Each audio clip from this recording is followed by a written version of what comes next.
Peace, peace.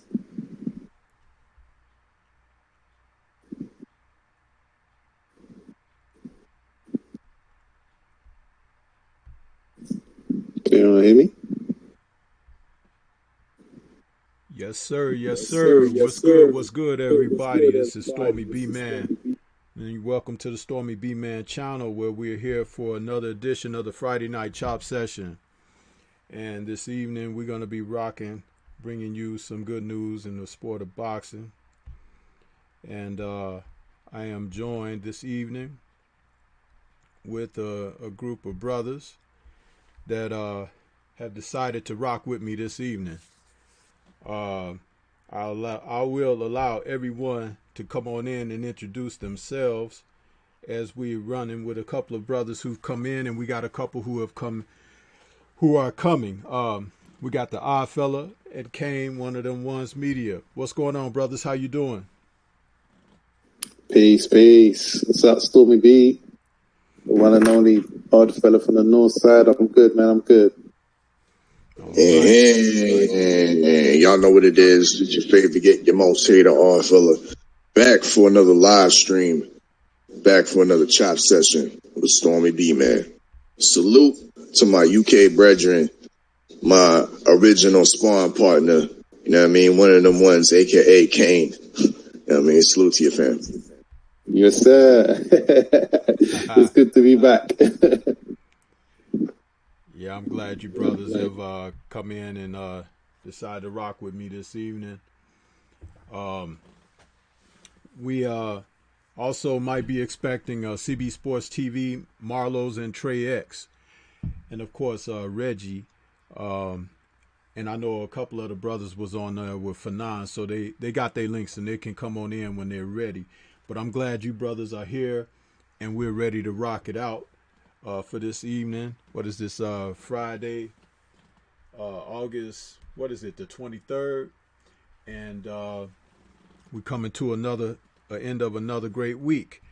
Um, I had a chance this evening, well, this afternoon, to do my little geek thing that I do annually around this time. I went to the Wizard World convention. Yeah, Stormy B Man is a geek for the comic stuff, man. So comic book stuff. So I was out there. I wasn't dressed up in no costumes or nothing like that though. I was just picking up some posters and stuff for my media room. So just want to take a moment and welcome the people who have joined us in the chat. We got Miss Boxing out there. She says peace and blessings. Lars Dawkins, Punch Out TV is with us. Dark Truth, Cass G, the Architect One, Denise Wards, Dump Truck Trapping, and Bodrew Thibodeau and Nitty G so far, and many more to come, I hope.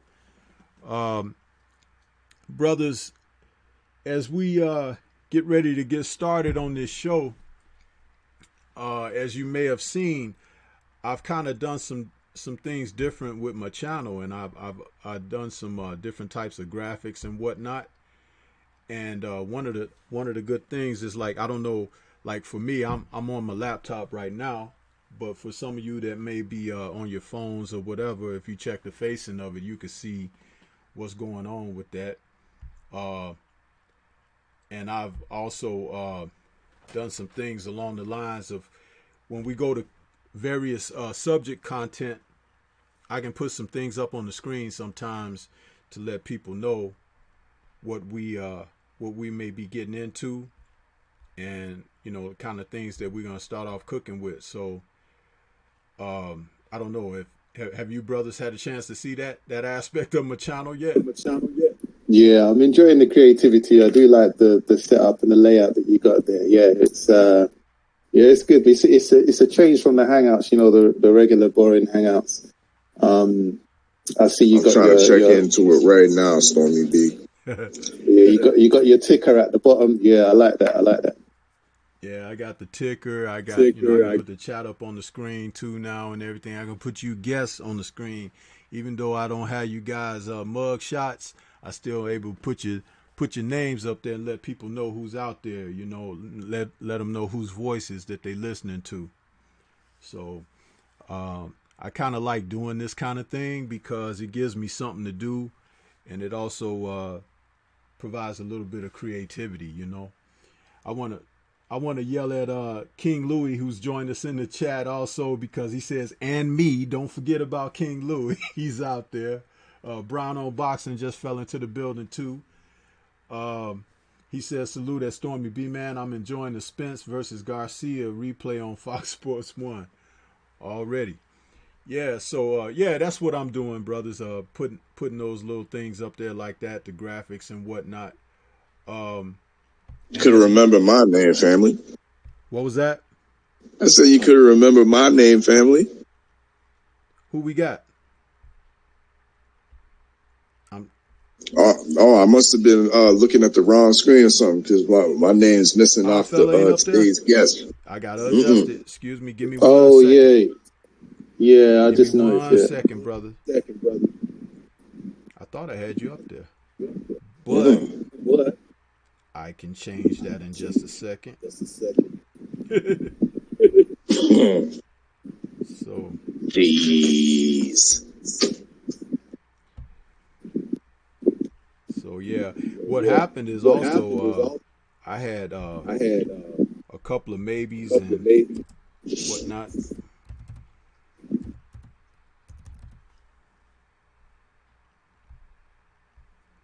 Let's see if we can. I think you're up there now, fella. All right, salute. Yes, sir. Yes, sir. See, I like to do it all with respect. I ain't trying to leave nobody out.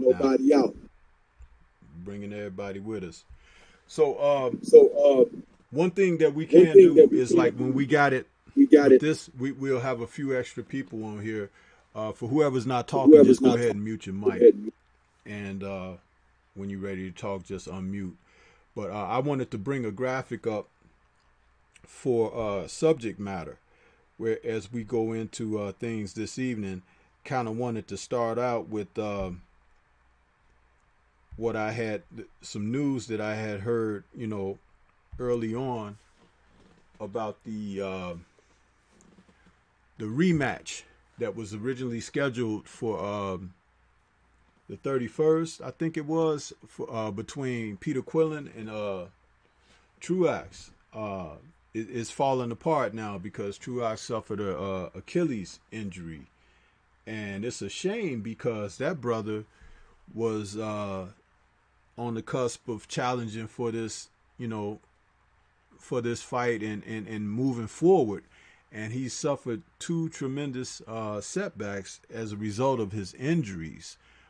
First was when they fought their original fight, the clash of heads that opened up a severe cut over his eye that made the fight end in a no contest as it happened in the second round. And now a supposed torn Achilles, maybe it is, or something like that. So this is not good for him, and at an age where he's, you know, he is an aging fighter in the ring. It's a shame because it sets him back tremendously, and he may not be able to get in on the thick of things where there may be some hay to be made in that division. What do you brothers think about that? And I know that they have said that we are now going to see Quillen take on Angulo, that's kind of interesting because Angulo is a totally different type of fighter than Truax, but he's a bit faded as well. What do you guys think? What do you have to say about that? You can go first, Kane, if you want to go. Yeah, go ahead with it, Kane. My bad. Yeah, that's a shame, man. So that's news. It's breaking news for me. I didn't know that. Yeah, I enjoyed that fight. That one was the one that stopped in the second round, right? But you know, it is what it is. It happens in boxing, and you know, we just have to keep it moving and you know, see what's next. I don't have too much commentary on it. Though I was looking forward to the potential rematch, but as you say, it's not going to happen now. You say it's an Achilles, right? So Achilles is quite serious. That's not too easy to recover from. But yeah. I mean, I still would like to see that fight. But I guess we're going to have to wait now and, see what happens.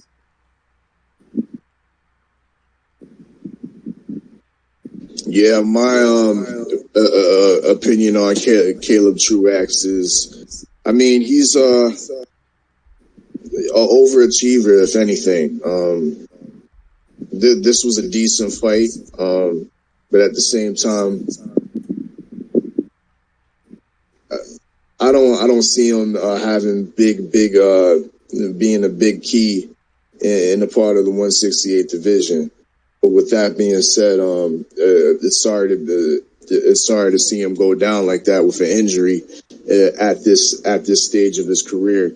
Now the supposed replacement with regards to Angulo, that's kind of surprising because his name was being rumored to be matched with Julio Cesar Chavez, but if he's going to be fighting Quillen, yeah, that's somewhat of an interesting match to me.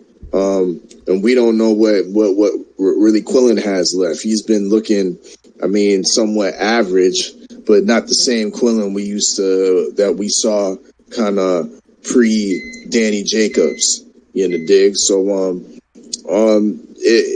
this fight will be more in the sense of what does Quillen have left? We know Angulo's kind of washed, you know what I mean, and he's past his prime, and he's not really a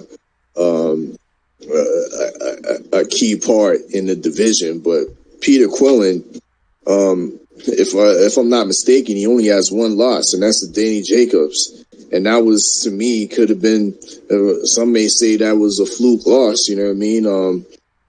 Went down early, and I believe in the first round, and it was called off. I can't stand fights like that where the referee doesn't give a chance for a champion at that to get back up on his feet and at least count him out.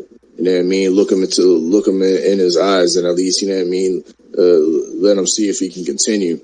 But yeah, there's a big question mark behind Peter Quillen, because at one point he was looked at as one of, you know what I mean, the guy to carry out the middleweight division at 160. So yeah, that's my take on it. Let's see what Quillen has left. That's the big question mark on it. Agreed. Want to welcome Reggie. Reggie has fell into the panel. What's going on with you, Reggie? How you doing this evening, brother? Doing pretty good, OG. And what's up to the odd fella and one of the ones? Doing pretty good. Yeah, we opened up, Reggie, talking about the unfortunate mishap for Caleb Truax going into his rematch with Peter Quillen.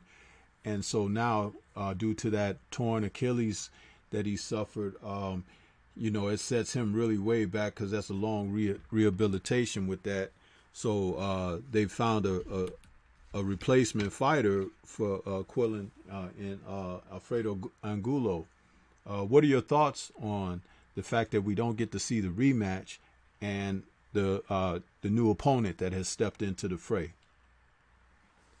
Yeah, it's real unfortunate for Truax, and from the financial standpoint that he loses a check, it almost costs Quillen a check as well. But fortunately, they were able to find him an opponent, and also making this fight to where it doesn't have to be set so far back. He's kind of in shape. It gives him a little bit more time to even enhance what he's done worked in, because he's coming in here with a cat who, gets in there and bang. And Gulo can be dangerous at times. He can also be someone easy, but a dude who's durable and rugged. But Truax, man, I think he's coming to that point of age. He's kind of battle-tested, war-torn. It's probably about time, especially Achilles injury at that age. The recovery for the body is slow as hell. he may have to really think things through before he starts to pack it up, man, because I know he's probably suffering other injuries. That behind the scenes stuff is real significant, especially he has that cut going over there. He will have to deal with the scarring tissue related to that going into a fight. These other structural issues with him breaking down.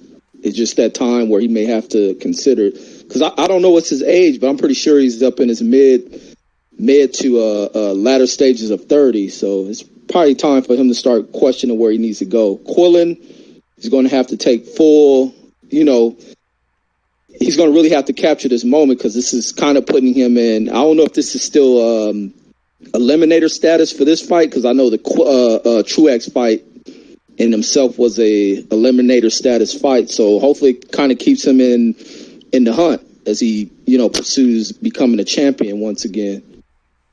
Or for his first time, matter of fact. Yeah, the fact that that is, it was supposed to be eliminator. I don't know if that is still holding up, because Angulo was not someone that was in that type of position, So they may be looking to continue it as an eliminator, but I haven't heard the update on that as of yet. I don't know if anyone else on the panel, Oddfella, have you heard? Because I know Kane said he wasn't much aware of this situation, but have you heard anything about that, Oddfella? No, not at all. Okay. I'll have to check the latest, the latest boxing feeds to see if anything is going on with that front. But as of now, no, I don't know anything about that. Yeah. It's really unfortunate. I mean, the guy is going. I mean, he was just a couple weeks from the fight too, so you pretty much done went through a full training camp and everything. And this is the terrible side of boxing, that some fans don't get a chance to understand what happens and what these guys put their bodies through and everything, and end up in a situation like this, where it really it just puts everything on the back burner. Very unfortunate situation. So I just hope the best for the brother, and hopes he gets a chance at something else in the near future. It's tough. Man, I can't imagine. Just like Reggie said, he loses a check and everything. It's like, wow. It puts you in a real questionable situation. I want to take a moment and go to the chat. We've got a few people that's in there.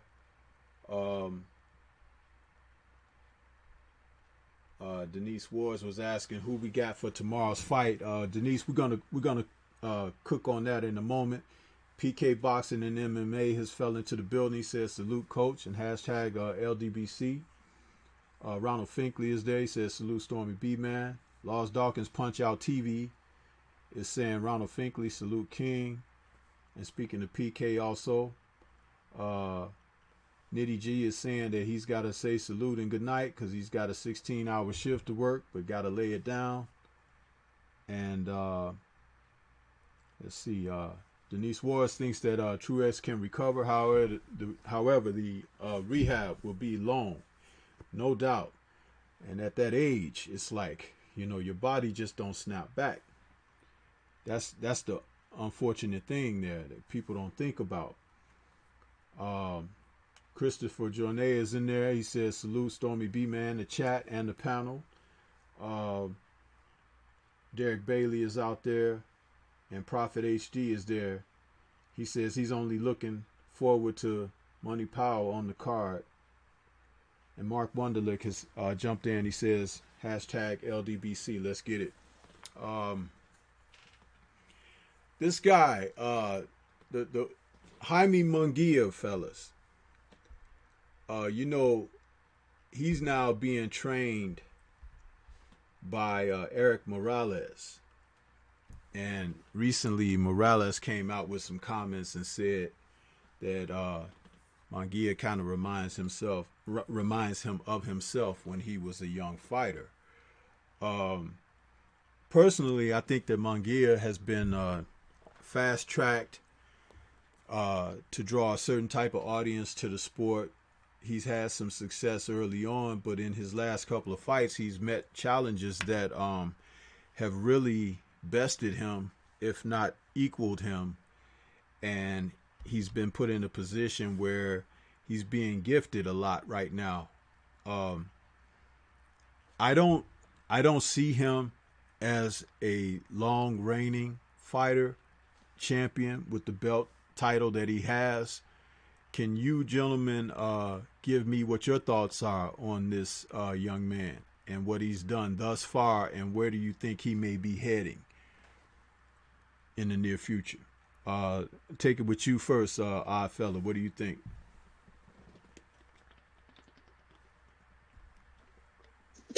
Jaime Munguia. Jaime Munguia does have some upside to him. I'll give him that. Right now he's in a division at 154 where he's, in a sense, isolated because all the other belt holders are over at the PBC. We got Tony Harrison. We have J-Rock with the two other belts in the dig. Munguia is kind of like off on an island to his own in the zone, which I call the duck zone. You know what I mean? They've been feeding him a steady diet of B- to C+ level opponents, I would say. Yes, they're giving him the type of Mexican superstar formula where they're feeding him these guys, and he's building up his record. I think he's up at 33-0 right now. Kind of similar to Canelo, kind of similar to Gilberto Ramirez. He's 40-0. Similar type formula. Will he get in there with guys with the other rival belt holders? No, we won't. Munguia is a guy that's being protected, and it will be utilized for potential matchups with other Golden Boy and other DAZN stars such as Triple G, such as Canelo. That's all he's there for. That's why he was originally with a promotion called Zanfer. Golden Boy quickly picked him up, got the option on him when he originally fought Saddam Ali, and took that WBO belt. And it is what it is. Like I said, he has a little bit of upside. He's not all bad, but in the current landscape where he's at in this division, if he was to compete with any of those belt holders, straight up and down, he would lose.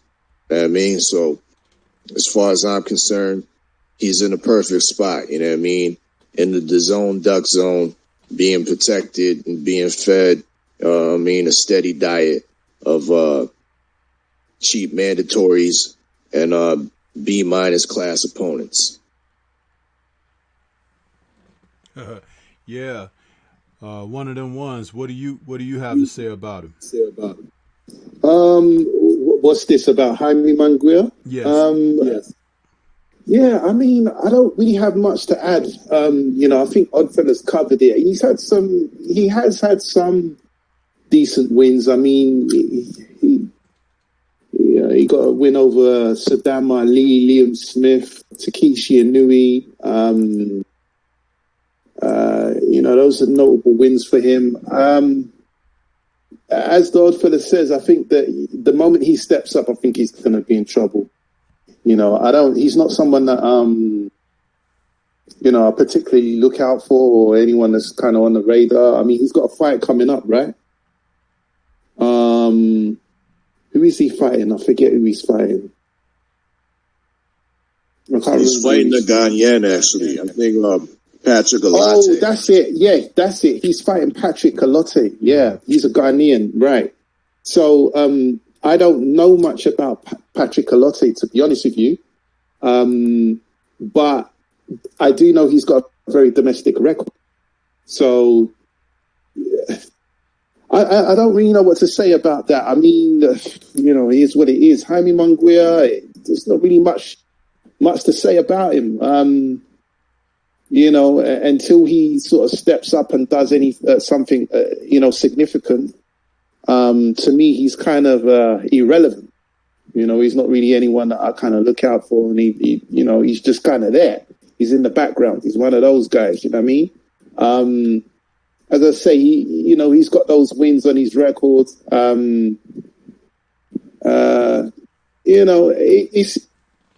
have to see. We'll have to see what they're doing with him as well, because he's still young. And isn't he like 30 fights in? He's like 30. His record is like 33-0. Right. Yeah, and he's only with 26 KOs. Yeah. Right, and he's only like 21 or something like that. So Alate.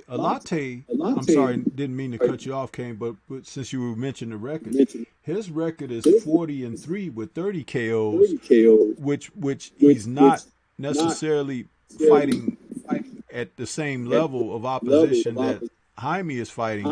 But you don't knock out 30 guys without being able to crack, though.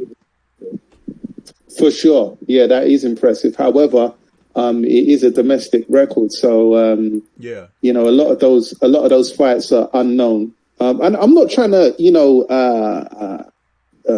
kind of dump on Alote or anything. I'm just kind of looking at this objectively. I really don't know much about Alote. I've not seen any film on him, although his record does look impressive. However, it's not too difficult to pad out your record, so to speak. And I'm not saying that he's padded out his record. He could be an amazing domestic level fighter in Ghana. But when you step up on the world stage, it's a different ballgame as we come to find out. So we'll have to see. Now that I think about it, and you mentioned that, Stormybman, this actually is quite an interesting matchup that wasn't on my radar before, but perhaps I'll look out for this because his record looks impressive, Alote. And, I forget, a lot of these Mexicans are young, man. Munguia is young, so he's still got room for growing and improving and things like that, So we'll see. All right. Reggie, what do you think, brother? Yeah, my thoughts on Jaime Munguia is the dude's a talented kid. He has a talent, but I think Oscar and him went about it wrong, thrusting this guy in here to go after a title belt, and then started to kind of rescind his career as his path hasn't continued on that projection and went when he captured the title from Saddam Ali. They kind of picked that one based on they knowing Ali doesn't belong in the division. He's a smaller dude, easy food for Munguia. Then following that, you haven't seen Munguia take the necessary steps. I think at one point, Munguia was running his mouth and calling out particular folks. And now you haven't heard much of that. But now once he took that Anyway fight was a tough fight, and a fight in which a lot of people thought he should have probably lost. He's a prospect who will get favorable judgments based on where they thought they were going to go. But now Munguia then reached a point where they don't know where the hell they're taking this dude at. And he has all these fights, a lot of, kind of fluffed up padding to the career because that's what's allowed down in Mexico with these young fighters. And this dude that he's fighting, Late's career is also padded. It looks good based on the standpoint of looking at numbers. But when you go into kind of researching his opponents with the 3 losses, that dude's been knocked out twice. The fighters that he's gained these victories on, a bunch of them are upside down on their records. They have as many losses as they have wins. So he's taking that easy route over in a country who really doesn't have the proper structure to the sport of boxing, and where it's, the tiers aren't properly set in place. This dude's probably a higher level talent over there, fighting the D-level side of Guyana or whatnot, but not hitting the international stage. I don't think it's nothing this dude's going to pose for Munguia, and that's the way that Golden Boy wants it. They want to continue to ride this guy through the wave, making him look good with this high high win rate, but at some point he's gonna have to face somebody because right now he's becoming a nobody.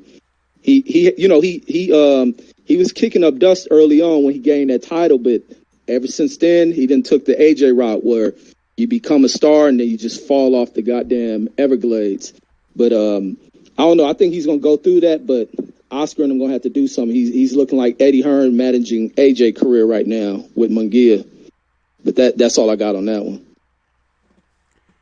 Yeah, personally, I think that the route that they're taking with what they're doing with these guys by jumping to try to snatch titles right away, it's actually going the opposite of the way that it used to be done. And I think that is one of the reasons why you're seeing guys with shorter reigns, guys who are not fighting quality opposition to test themselves or whatever, because it's almost like when they see a window of opportunity for someone who's either a title holder that is, not built to last or a vacated title, then they rush these guys into that position to secure that.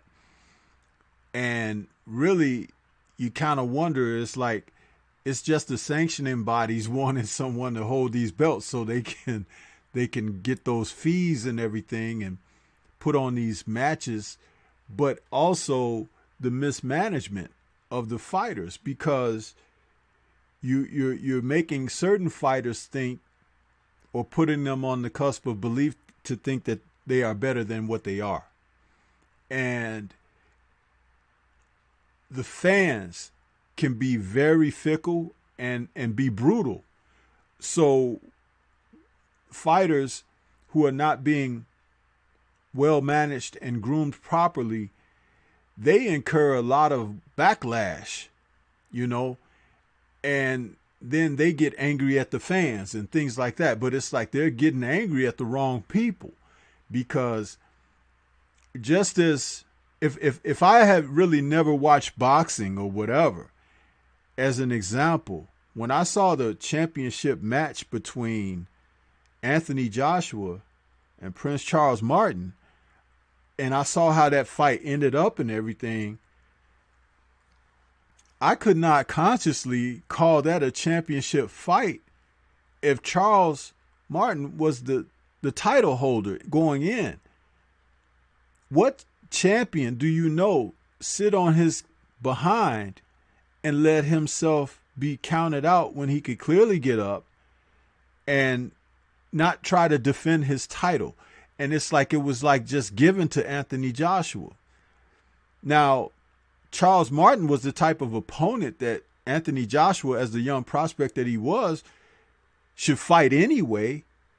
But when you put a title on the line for that, and that's what you want to call a championship fight, and then you got the winner walking around with his chest out a little bit like, I won the title.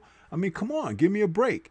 What do you guys feel about that? About how these fighters being pushed and put in position to get titles from these circumstances that I've laid out. What are your comments on that? Kane, what do you have to say about that? One of them ones.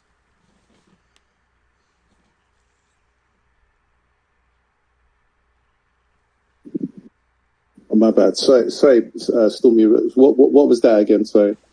What do you feel about these young fighters that are being pushed into championship opportunities from either vacated titles or title holders who are not built to last, and then feeling a sense of accomplishment or something when it in the sport is they really haven't earned that.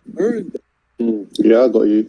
So, boxing, the dynamic in boxing has changed, in this era of boxing, you have two types of people. You have fighters and then you have businessmen, you understand? So, boxing is the 10th most popular sport, both, I believe, in the US and the UK. However, there's still a lot of money in boxing. So you've got a lot of people with their fingers in the pie, right? So you've got promoters, managers, and etc. And a lot of people, are looking out for their own interests, and it's within their interests to make certain fights and build certain fighters a certain way and things like that. And this is why you have a lot of channels, YouTube channels, that specifically, talk about the politics of boxing. This type of thing, for as far as I can see, is not going to stop. You're always going to have people that are going to be developed a certain way, because they're looking out.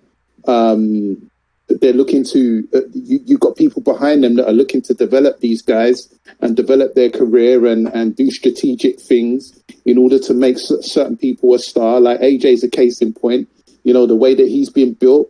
Say what you want about Eddie Hearn and Matchroom, but they've done an excellent job in making AJ a star in the UK. As for the US, yeah, he's not known over there, but in the UK, he's known, and one of my proponents, when he was being bigged up in the media and people was hyping on about AJ and, AJ this, AJ that, I was one of the few voices that was saying, you know what, this guy is not as good as you lot think, okay?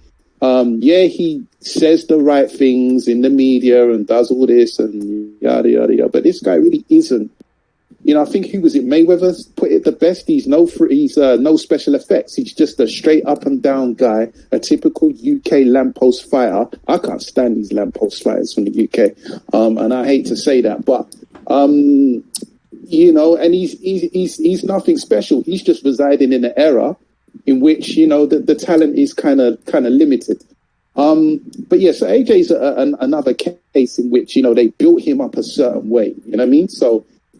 That's how it goes, and people look at the success of certain fighters. Certain fighters will generate money, like Mayweather. People are looking at him and they're trying to follow that type of blueprint. People are looking at AJ and they're trying to follow that type of blueprint. It's all business, you know what I'm saying? It's all about making strategic moves, and this thing, as I said before, I don't see it stopping. I think you're always going to have it in this era of boxing. Certain people are not going to fight each other because there's other interests at play, and that's just the game. That's what it is now. That's just how I see boxing. And yeah, it's frustrating for us as fans because we don't always get to see the fights that we want to see at the times that we want to see it. And so this is the landscape. This is just the reality of what it is. It's kind of my take. Okay, odd fella, what do you have to say about it, brother? It's all about the money, fellas. It's all about the money. When it comes to these promoters kind of leading their fighters, their young fighters, into these these title fights and into these championship belts, with the knowledge of knowing that we're not going to try to unify, immediately or anything. We're just going to hold this belt, possibly hide out with it, and fight a bunch of mandatories and voluntaries that we can just get good paydays off of. One thing that salute to Ack Reach out there, because he kind of noted this out for me, because I'm a proponent. Once again, I'm a proponent of the lineal status, the lineal championship. I'm not for all these belts and for all these sanctioning bodies. I'm for about the number one and the number two in the division. But anyway, Ack pointed out to me these belts are important.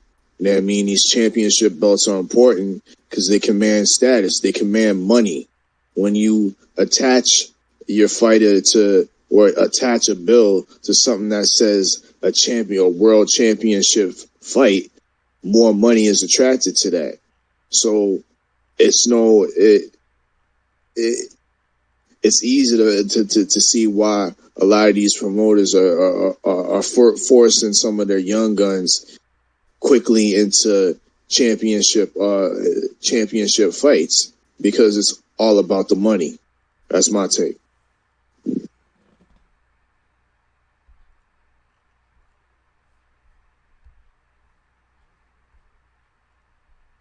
Okay. Yeah, money is always mixed up in there somewhere. What do you have to say, Reggie? Go ahead, brother. Man, I hate that ish with a passion, but like the brother said, it's all about money, and it's all about money because there's really no structure to anything because money trumps everything. Money makes these sanctioning bodies set aside the rules. Money can influence anything, especially when you're greasing the palm of manipulative type people. I ain't gonna say everybody because I ain't no hope for a dollar, but most of these people within the game who are supposed to make the game work as a well-oiled machine are hoes to a dollar.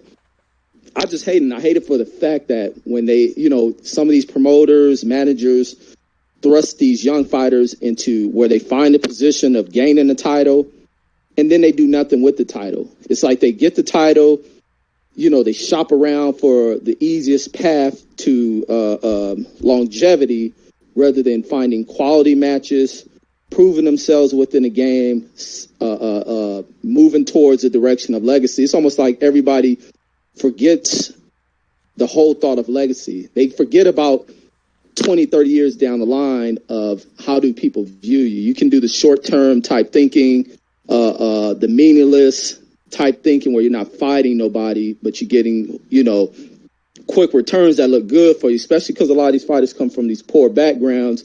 Them getting a check, it's all good to them. But when people really map things out, the better opposition you're fighting, the better the money's going to look, the better it looks on your career. Because boxing is a sport that lives forever. You're going to always talk about some of the great classics when you look back down in time.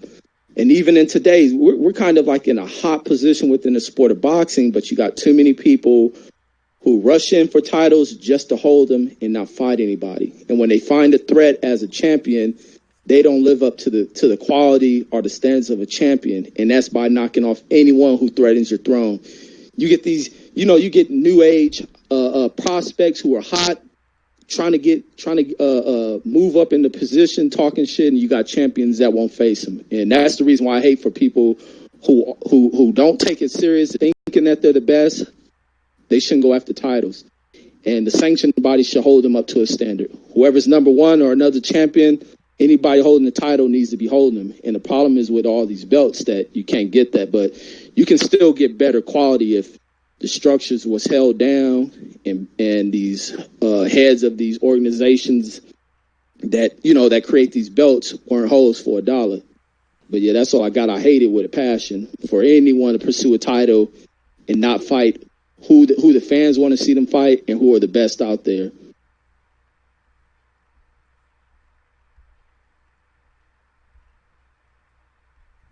Absolutely, man. Absolutely. We have a report that had came in a few days ago where Showtime came out and they were officially made a statement about they're not cutting boxing loose like HBO did. I guess because there were rumors on the horizon that maybe Showtime might go the way of HBO with some of these fights and everything, and calling less of them, airing less of them on their network. But the head of Showtime, he came out and he made a statement, this week saying that that's not the case, that they intend to show even more fights because they have, they pretty much what he's saying is he has fighters lined up to fill, airspace throughout the year, the calendar year, for what they're deeming quality matches. What do you fellas think has been Showtime's level of quality since HBO has bowed out, and do you think that they have really taken advantage in a manner that I thought that they could have? Because I don't think that they have, but that doesn't mean anyone else has to feel the same way that I feel. What do you gentlemen think and feel about that? Odd fella, what you want to go on that? Yeah, I'm with you, Stormy B. I'm not a huge fan of what Showtime's done with their boxing promotion since the death of HBO. They did have a string or a period of time where they were putting out decent, a decent array of fights frequently. But this is what have you done for me lately type of time, you know what I mean? And they haven't really put out those fights the way not to the frequency they've used to. And one of the reasons why is because Fox is kind of cut into their platform by taking some of their fighters. And I think it wasn't Steven Espinoza, but one of the representatives under him clearly stated that. You know, it's they're cool at the end of the day, but at the same time they're competitors. And a lot of the primetime fighters on PBC are getting snatched up and going to doing Fox pay-per-views, which is forcing Showtime to do Showtime pay-per-views. Now the problem with Showtime is I find is that it's not as accessible as other networks are.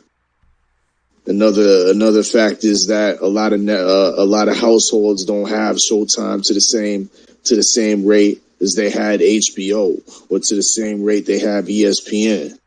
So that's working against them, and you can clearly see, you know what I mean, when the numbers come up, whoever fights on Showtime, whether it's Gervonta Davis or whether it's Jared Hurd, the numbers are always below 1 million. They're usually below 500,000. The numbers aren't great. The numbers always look better over at Fox, you know what I mean, with regards to the PBC, and that's actual facts. So the writing was on the wall with the dwindling numbers with regards to their viewerships with Showtime. I've been saying Fox is where it's at with regards to the PBC with their promotion. I'm not too high on the commentating team over at Showtime with Bernstein, I think Romalo or something like that. I prefer the guys at Fox. They're not the greatest, but I do like Lennox Lewis in the dig. I mean, the overall product, the overall content, to me, Fox is just doing a better job. You know what I mean? They got a boxing news show. They do great jobs when it comes to leading up to the fights, behind the scenes footage. Showtime doesn't really do too much of that unless it's a major fight. We'll see the 24/7 type of or all action or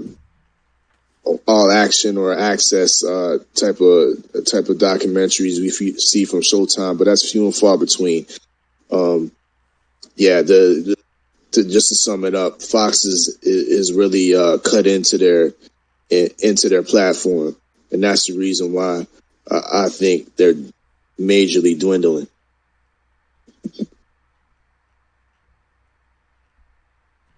Okay, one of them ones. What do you think about Showtime, and do you think they've taken advantage of the opportunity since HBO is now out of the picture? Do you feel that they've taken advantage as they could have with besting HBO rather with more quality content for the boxing fans? So I don't have any too much of a strong conviction on this, but it doesn't appear so. It doesn't appear like they have tried to capitalize or fill that void that HBO has left. It appears that they're lacking behind them one of the reasons why I don't have too much of a conviction on this particular point is because I really don't care about the networks. The networks are relevant and they're important, but I really don't care where I watch the fight. You know what I mean? Whether it's BT Sports, Sky Sports, Showtime. So I really don't care. I'll watch the fight anywhere. But my small contribution to this is it doesn't appear so. In my opinion, from my perspective, it looks like Fox Sports are the ones that are, putting on, getting good cards and doing better in terms of networks. From the UK, I would say, Sky Sports and BT Sports. But, it's one of those things. I don't know what their intentions are, Showtime. It's just one of those things. As to you know what? It's a thing of as well. If they really, really wanted to do well in this boxing scene, in this boxing industry, they could. Do you know what I mean? It's just a matter of allocating time and resources and finances behind it. So it really depends upon their genuine conviction in this. Do you know what I'm saying? So I don't know what's going on with them, whether they're really, trying to pursue this boxing thing, or whether they're kind of got this one foot in, one foot out type mentality, and it's just kind of incidental to them. Because as I understand it, in the United States, boxing is pretty much irrelevant. You know what I mean? For you guys, it's the NFL, basketball. They're the two biggest sports, and then you've got a whole load of other sports, like even college football and all of that. So you kind of got to look at that dynamic as well as to the appeal of boxing. So, yeah, that's kind of my little 2 cents there.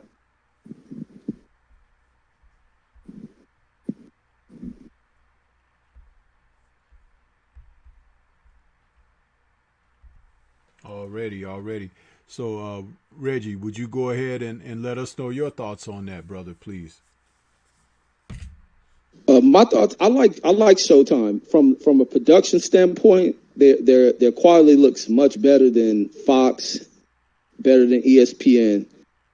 Just from a production standpoint, almost stands up to stands to shoulders with how HBO's quality of production looked. That was always the thing that stood out with HBO, was the production quality.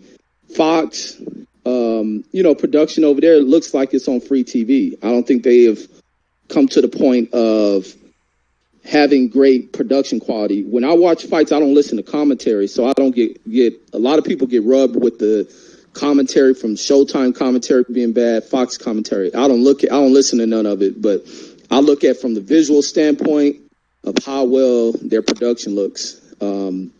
I think they stood up to task when it comes to HBO being gone, just from that standpoint. Now, the standpoint of how accessible they are to the public, Fox and them going to have the ability to, reach more households from that standpoint. But Showtime is like the level that you go when you graduate, though. More of the top tier type fighters are fighting over there. And Showtime has put on some really great bouts in the last two to 3 years. They put on some great events. When you go back and you look at these things, I like Showtime from what they do. I like Fox for what they're doing as well. I don't think Showtime has lost anything or has dropped the ball on anything since HBO has been gone. The only thing that's changed is there's a lot of competition out there now. There's a ton of competition out there for them. And the thing they have to do is begin to step up, probably add more marketing, but it makes no sense to really throw too much marketing dollars on a premier channel one of those premium type channels. They don't run ads like a Fox and everything. So the business models are just different, but they do their thing from where they stand, but they're more of the graduated level for where fighters want to be at. I think fighters will probably prefer to be on the Showtime if the money is there.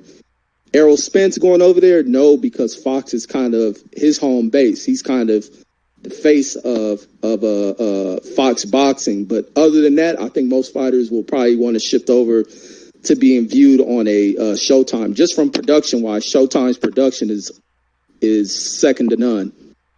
But Fox may end up getting there. But that's all I got on that one. Yeah. Let's see.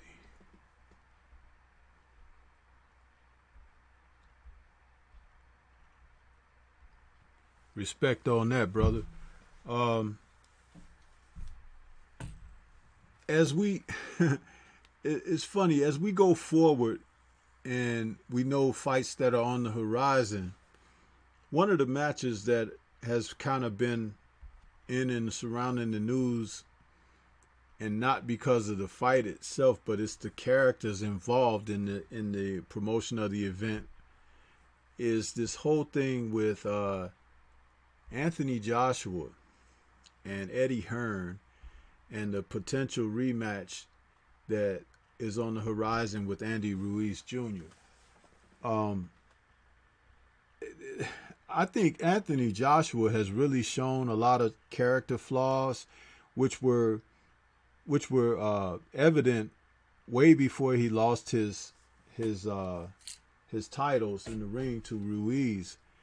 But my goodness, some of the rhetoric that has come out of his mouth, some of the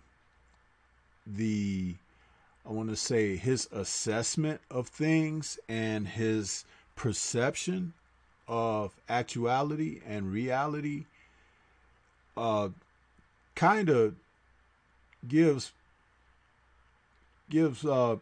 pause for thinking like either the guy has had some screws knocked loose in his head, or he was never really dealing with much upstairs to begin with. I mean, right now, as he's talking about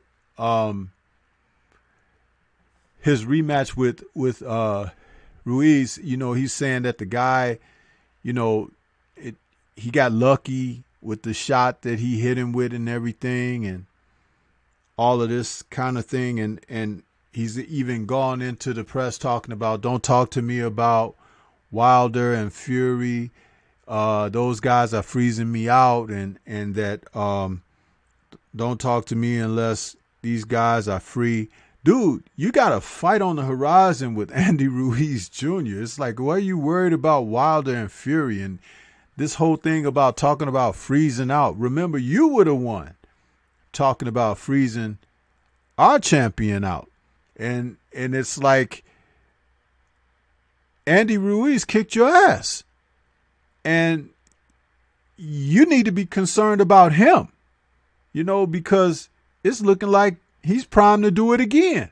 And you're talking about other people who you're nowhere near the fighting than you were when you had your belts, and you were still avoiding those guys. So what do my brothers on the panel this evening think about this guy, the things he's been saying, and how he's approached matters and everything? What do you guys have to say about this man tonight? Let's go with Reggie first. With me, the dude is delusional as hell. But what I think it is fear, man. This is fear. And this is what, you know, you get cats who when they want to hide fear, they talk tough shit. And this is what this guy's doing. It's a way for him to kind of go about psyching himself. There's a lot of psychological things that he's doing with himself. He's trying to do it publicly so he can sit it on his shoulders, see how it weighs out, see how he feels. But it's becoming so confusing to where things are just bouncing up against each other within this dude's head. He doesn't feel confident. So at one point he's trying to mask his fear, trying to appear tough, but really is just exposing himself as being really an afraid fighter. He has really come to the point to where things within his situation of trying to maneuver and manipulate and trick the game has failed him, and he's coming into a dude who they thought they can cherry pick, and this guy turned out to be way tougher than what he thought, and he thought he was better than what he really is. And he's just, I don't know, he's just trying to find any way of fooling himself into believing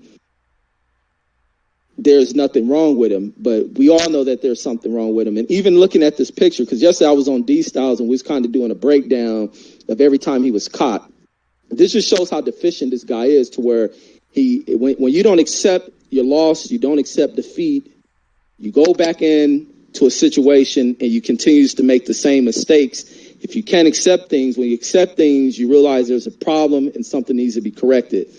Him talking this old punch from God shit. So if God allowed this dude to land it, then obviously God can give two shits about you. So therefore, maybe you need to go pray or something.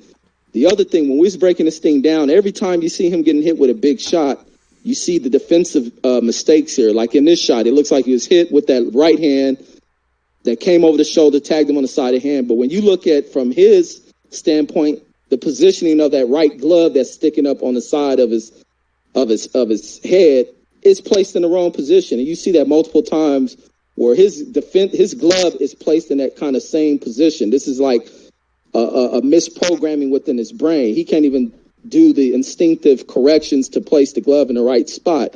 And Ruiz is always cocked and ready to go. So you can see him landing that punch. That other left that's down by his hip is ready to throw off. So this dude is already showing many of his defensive flaws. It's something he's not going to be able to correct. His hand and eye coordination is horrible. He knows that. When they went to go review video, I'm pretty sure after this loss, he realized he's drowning in the game. He's stepping in water that he can't swim in. And what is this thing to do to talk all this other talk? Plus, behind the scenes, I think some real serious issues is going behind the scenes with Matchroom. I think financially, even Eddie Hearns is kind of in a delusional state. The house of cards, all the trickery is starting to fall apart amongst these dudes, and something must have got that they're keeping under the wraps that got broken out between him and Eddie Hearn. It's probably been discovered that Eddie Hearn's probably been raping this damn fool, and he's realizing it. And there's a lot on this dude's mind, and he shouldn't be going into this fight. And Stormy, I don't even think this fight's gonna go down. It's impossible for that fight to go down. Don't think it's happening. That report of Ruiz signing something is false. We ain't heard nothing from Ruiz, nothing from the PBC. Don't ever think it's going down. It's just I don't know what the hell. There's delusions all around on that in this camp with Matchroom and AJ, but there's a lot. There's something deep within. There's something telling that's going on with AJ and as well as with Matchroom. If anything, he probably need to take Eddie Hearns to court, break some of this stuff out, get up out of his contract, free himself. Maybe he becomes the better AJ, but he ain't gonna win this fight. It's a done data that Ruiz has already won this fight. AJ's already defeated. But that's all I got on this one. I'm with you that I don't see the fight happening. I just don't see this fight taking place. And it's not because of Andy Ruiz Jr. It's because of everything that's happening behind the scenes and what's been happening in front of our eyes on the other side of the promotion there. Eddie Hearns is a guy that is his whole manner of going about things ever since he was introduced to the shores over here has been absolutely sewer type dealings. And we all know that boxing has had its moments in the gutter, but this man brings it beneath the gutter. I can't say it any better way than that at this moment. One of them ones. What is your take on this whole thing with AJ, his approach, the things he's been saying, the way he's responded publicly about this? What do you have to say, brother? This whole AJ stuff has been so rinsed out. I really, really do not care for AJ and this route. Where do I start? I mean, I don't know. I don't understand why the boxing, scene is so in love with AJ and this whole AJ and Ruiz thing. I mean, the only thing I care about is whether if the fight's going to happen, it's going to happen. If the fight's not going to happen, I really don't really care to talk about AJ any further. I know what he is, and it is what it is. But as it pertains to the fight, if it was going to happen, well, there's a lot of unknowns, variables in that regard, because, you know, it depends where AJ's mind's at. You know, is his mind going to be in the right place on the day? You know, now he appears to be talking tough, like he's kind of changed his demeanor. First, he was very calculated. You know, he's obviously had that PR, media training and all of that, but now he seems to be kind of stepping outside of that realm a little bit, with some of the things that he's been saying, and, you know, the Lennox Lewis things and stuff like that. But the fight between Ruiz and AJ, I honestly don't know which way that would potentially go, because on one hand, I can actually see AJ actually knocking out Ruiz, potentially even dominating Ruiz. I can see that. On the other hand, I can see Ruiz basically repeating the first fight. I can see Ruiz knocking AJ out. There's just so many variables and unknowns to this fight that it's just one of those things where the less talk the better. It's just one of those things where it's, you know, let the fight happen and let's see what happens. You know, let's just enjoy the fight. What's going on in AJ's mind? I know you guys are saying that he seems to be out of his mind by some of the commentary that he's been making recently. I'm not too concerned about that. I'm more interested in things like his body language, how he came across. You know, I don't want to say I was one of the first people, but the moment the fight was over, I said something's not right. You know what I mean? His body language as he was walking to the ring, he looked like he was a man possessed. His eyes were rolling in his skull, and the way he was biting down on his mouth guard, that, you know, that don't look like no champion. You understand? When he got knocked down, the way he was looking up to the referee as if he was asking for the referee to call the fight off. You know, you saw that look in his eyes, like he was down there for a long time on all fours. You know what I'm saying? The referee gave him commands. He was acting like he didn't hear all of a sudden. You know what I mean? Like he was saying, walk to me. And he's sitting there in the corner with his hands up on the ropes. And you want to try and tell me that he didn't quit? Anyway, there was a lot of mysterious things about AJ and all of that. And from what I can see, his mind wasn't right. And I don't care who you are. You can be Pernell Whitaker, Mayweather, Muhammad Ali, whoever your favorite fighter is. If your mind is not right on the night, you can hold the L. That's just how it goes. In boxing, you have to be 100% focused. You know what I mean?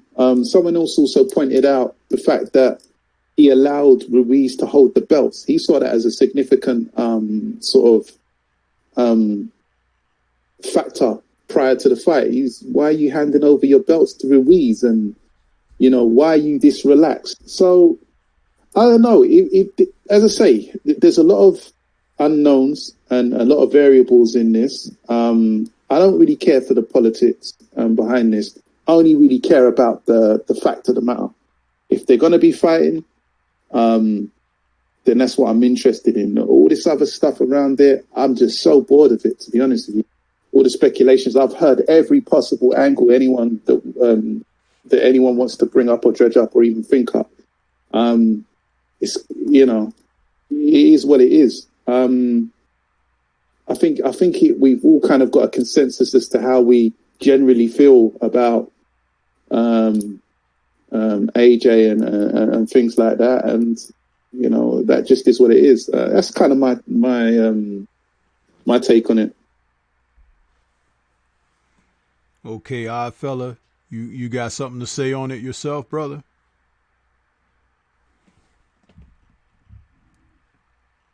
Yeah, I kind of agree with one of the ones that's saying with that. I'm kind of tired of all this this talk about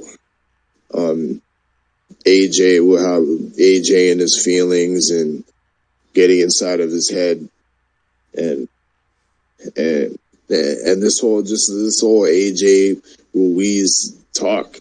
You know what I mean, whether this fight's happening or if he signed the contract, and I'm quite sick of it as well. But as far as AJ's, the way he's moving, the way he's talking, as far as that goes, I don't play too much into it. And for the fact that we know that in the past, AJ he's a corporate man. You know what I mean? He does, and he does what he's told. You know what I mean? He regurgitates what his bosses pretty much tell him to say. We've seen this all too many times with AJ, and I think this is pretty much the same case. He's just regurgitating what his masters have told him to say. You know what I mean? And yeah, you can't read. We can't read too much into what this guy's saying. To reiterate what one of them ones was saying, it's like we more so got to look at the body language, how he's moving, and I mean how he's physically reacting to certain situations. And one thing I do know is that he is trying to step up to the task and come with this rematch immediately. When many of us feel that he should take, you know what I mean, some time off. He should go other routes, you know what I mean, and take some step up fight. I mean, some like step down fights, some tune up fights and whatnot. You know what I mean, to get it, to get his confidence and get him back in the swing of things. But for whatever reasons, like I said, he's been corporately trained. He's going back into this rematch. You know what I mean? Whether it's his decision or whether it's his master's decision, there's no guarantee. Nobody really knows for sure. But yeah, that's my thoughts on it. I think that what you hear from AJ is what you're hearing from Barry Hearn.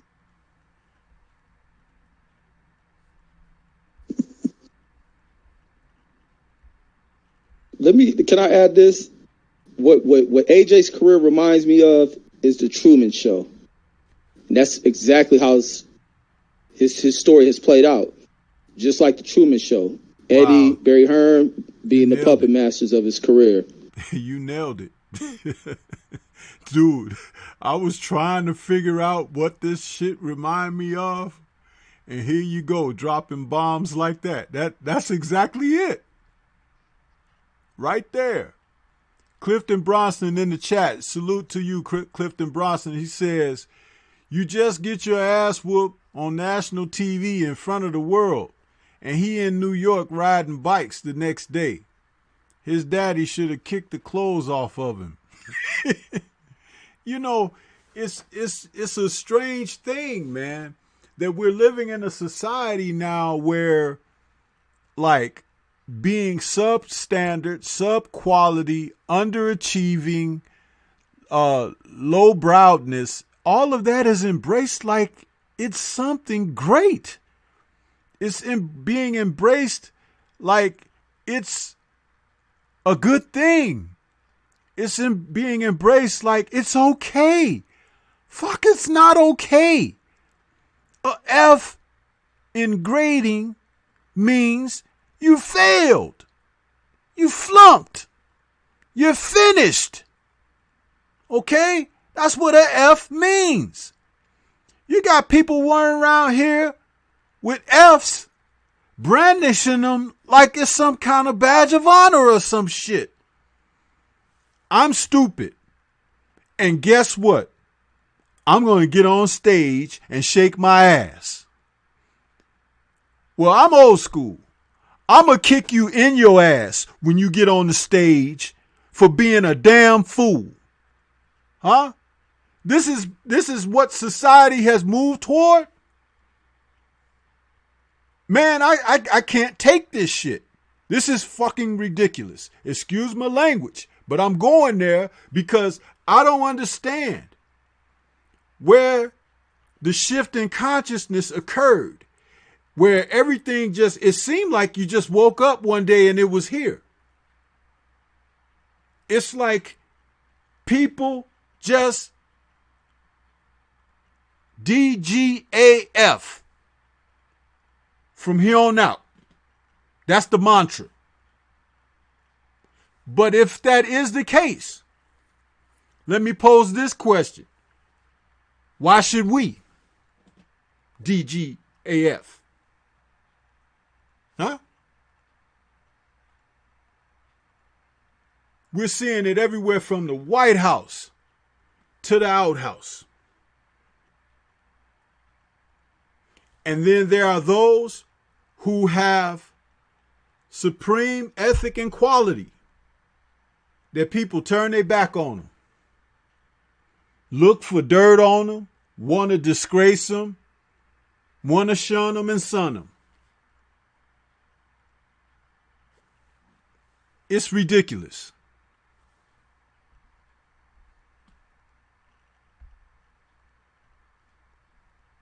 I don't know, man. I'm sorry.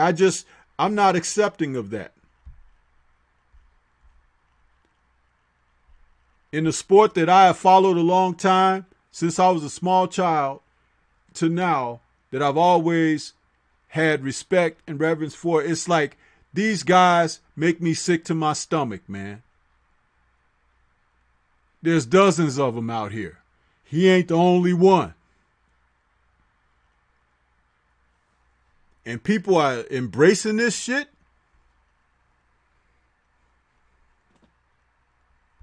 It's ridiculous.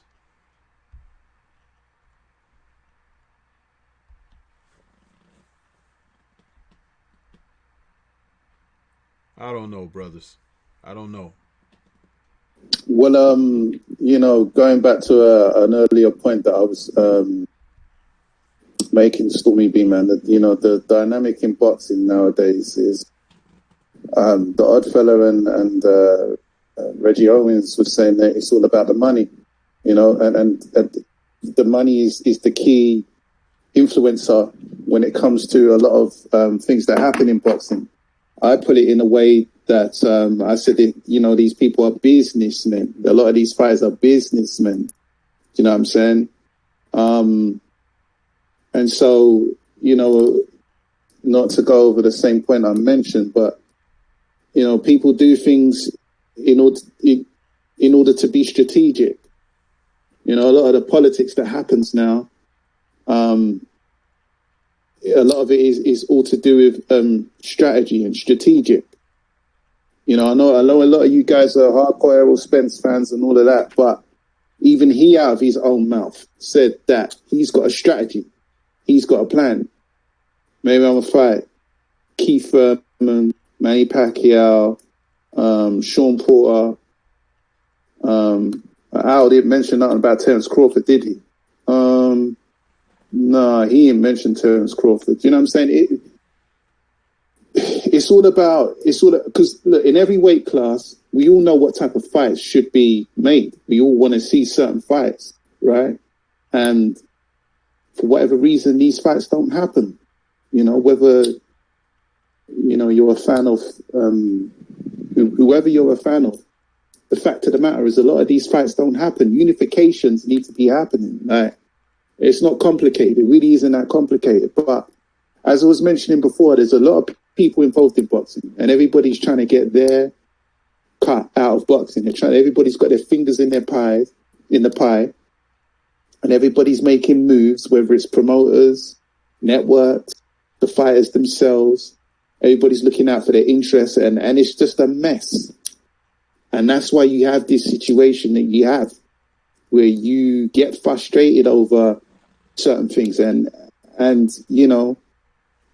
not going to pin it all down to say Mayweather, because, he was successful in wringing money out of boxing and things like that. But, people are looking at that and thinking, well, Rob, let me take that blue pin. I've heard commentary on Tank Davis. People saying that people feel like, they're trying to push him down the Mayweather path of, fighting Mexicans and trying to kind of build up his profile off of the brown-black kind of rivalry thing, Like, let's beat up these Mexicans and get the money that way. because, you know, the Mexicans, you know, they've got a big fan base and all of that. So this is how it is, man. It's just the game. I'm sure there's a quote from The Wire that goes something down them lines. What is it? Something like, the game is the game or something. So it came to my mind. But yeah, man, this is the game, man. It's a sad guy, you know. It's one of them ones. So we say in London, in South London.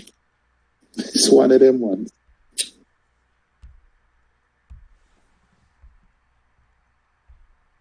Yeah. Let's move on, man, to this other farce that's going to be taking place. The big drama show between Gennady Golovkin and Deverenchenko. You know, he ducked this guy for a couple of years, and each time that a fight was on the table for them to mix it up, Triple G always found a different route to take or whatever in the sport. And seeing that Canelo Alvarez is not willing to be a dance partner with him for a third time at this juncture, he's been put into a situation now where he has to face the guy. You know, he's run away from the Charlo brothers, both of them, and he's run away from other fighters like Demetrius Andrade and Billy Joe Saunders. So now he finds himself having to finally get in the ring against Sergey Deverenchenko. What do you guys think about this fight finally taking place? Do you think that because it's a couple of years late that the outcome could be different than what it might have been 3 years ago? Do you think that finally Triple G may be, you know, dealt with, because this guy has been really wanting to get at him? So I'd like to know what your thoughts and feelings on this. We could start with Odd Fella. What do you think, Odd Fella? Derenchenko, he's a good fighter. He has a good amateur background. He has a good record in that semi-pro league, the World Series of Boxing. I believe his record was like 23-1. So if you want to count that with his 12-1 or 13-1 professional career, the guy I think is what 36-2. So I mean he's credible opposition. But with that being said, I don't think he's not good enough to defeat Triple G. Even at Triple G's advanced age, he'll be competitive like he was with Danny Jacobs. Lost to Danny Jacobs by split decision. Real competitive. But at the end of the day, he's just not the fighter that's going to get over the hump against the upper echelon in the division. Yeah, he'll beat the B class opponents in the middleweight division. The B minus guys, the C plus guys will look spectacular. But against the B plus and the A minus, I bet on the A plus and the A minus guys over Derenchenko. Like I said, he's gonna make the fight look competitive, but he's gonna come out on the other side and lose a unanimous decision. And that's my thoughts on that.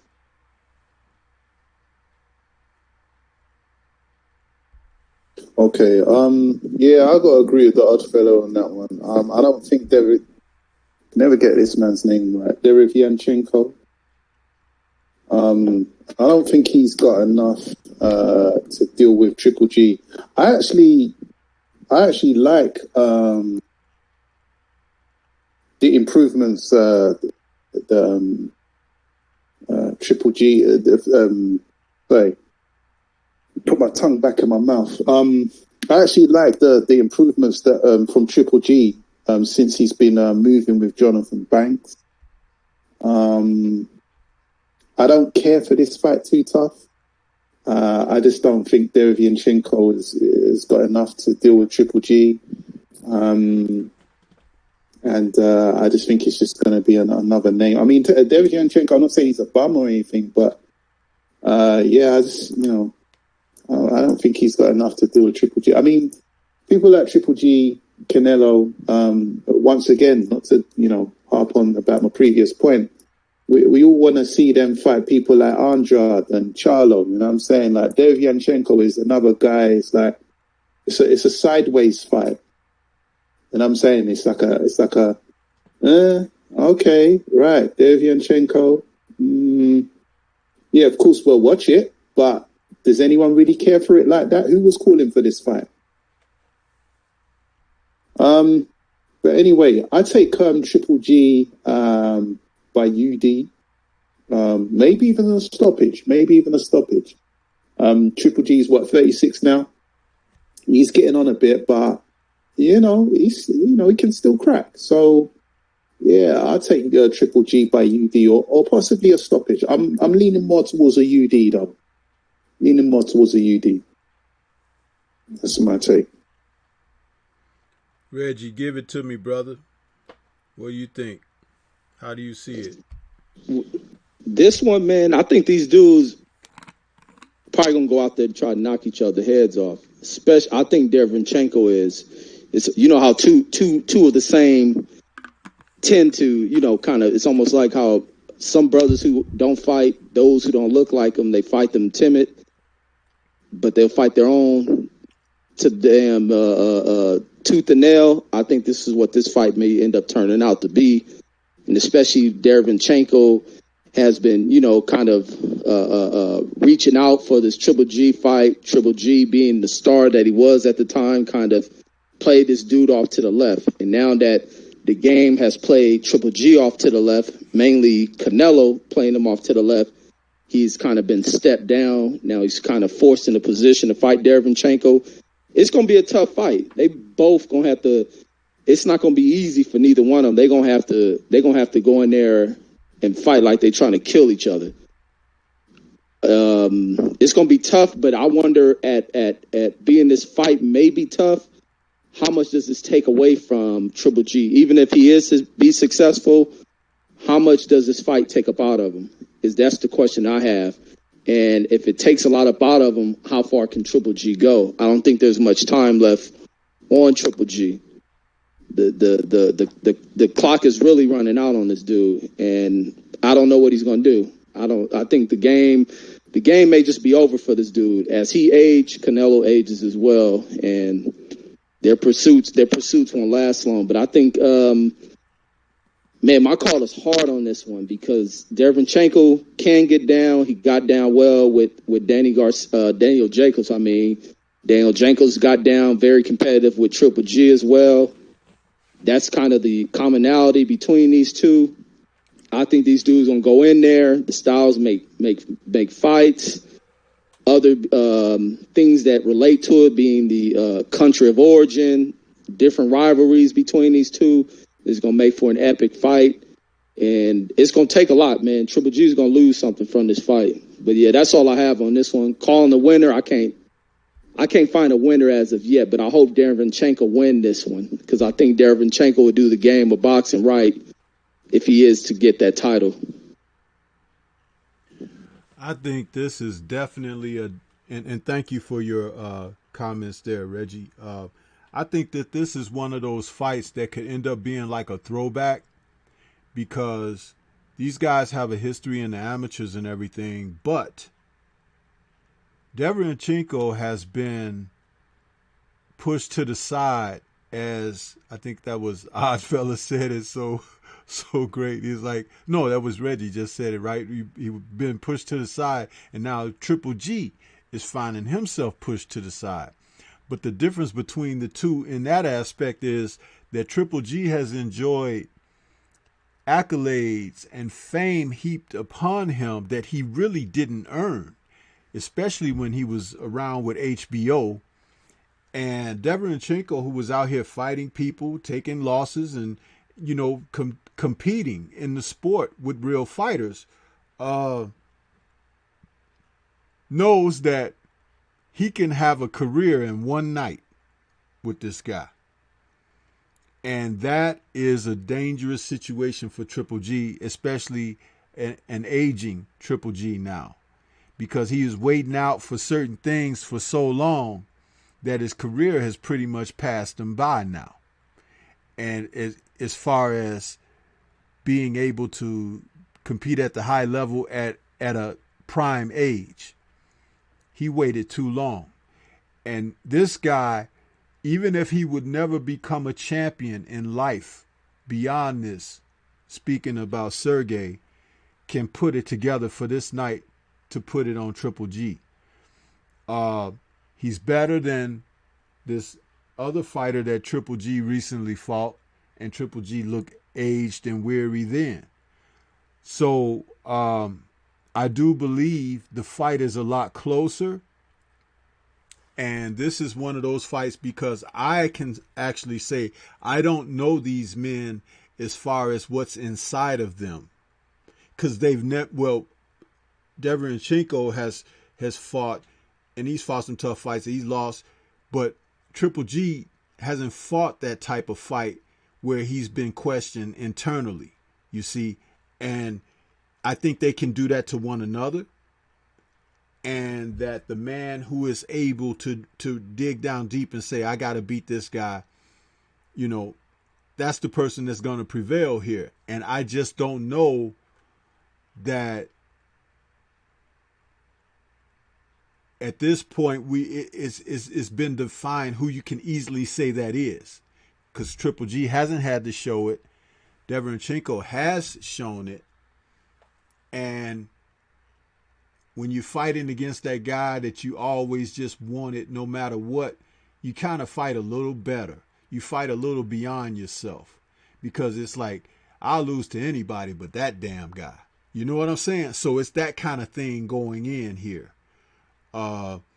which, as Reggie said, it could be a damn good fight based on that. And that's my assessment of these two guys facing one another in this particular match.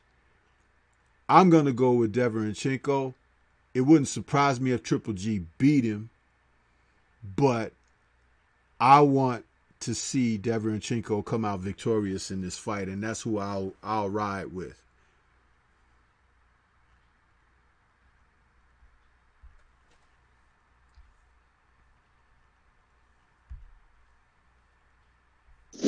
Indeed. So, fellas, as we fade into the last part of the show here, of course, I have decided, that I would save for the last to give you guys ample amount of time to cook on it. How do you see tomorrow's fight between Sergey Kovalev and Anthony Yarde? And you can take your time and talk about it at length. We got about 25 minutes to go, so we can break that up between you three brothers. Kane, would you like to go first, brother?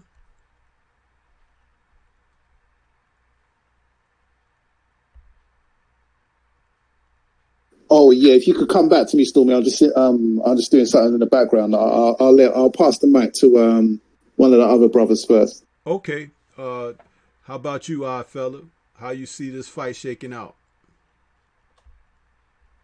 Very interesting fight. I'm very excited to see this fight. Gotta reschedule some things. You know what I mean? We work some things around it. You know what I mean? The back to school shopping for the kids is going to have to be put on hold. You know what I mean? Since it's going to be put, the fight's probably airing over here around noon to maybe 2 o'clock or something like that. So, yeah, I'm very excited to see this fight. Initially, when I was one of the guys that was thinking, nah, this fight ain't going down. We ain't seen Kovalev training. We ain't seen Kovalev in the promo or nothing like that. I was highly suspicious of this fight actually going down.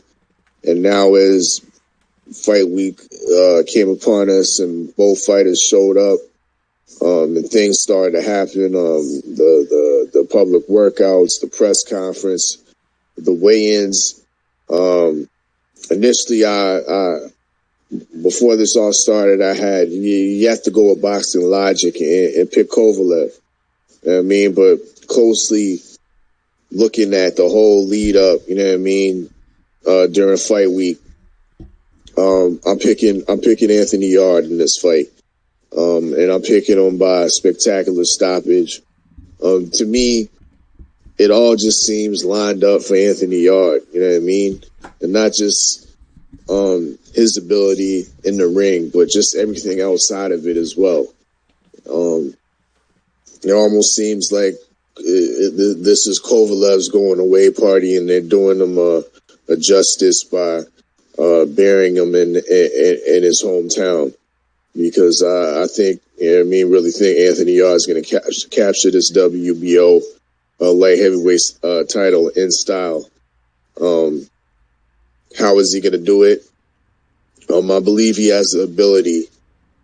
Some may think he doesn't.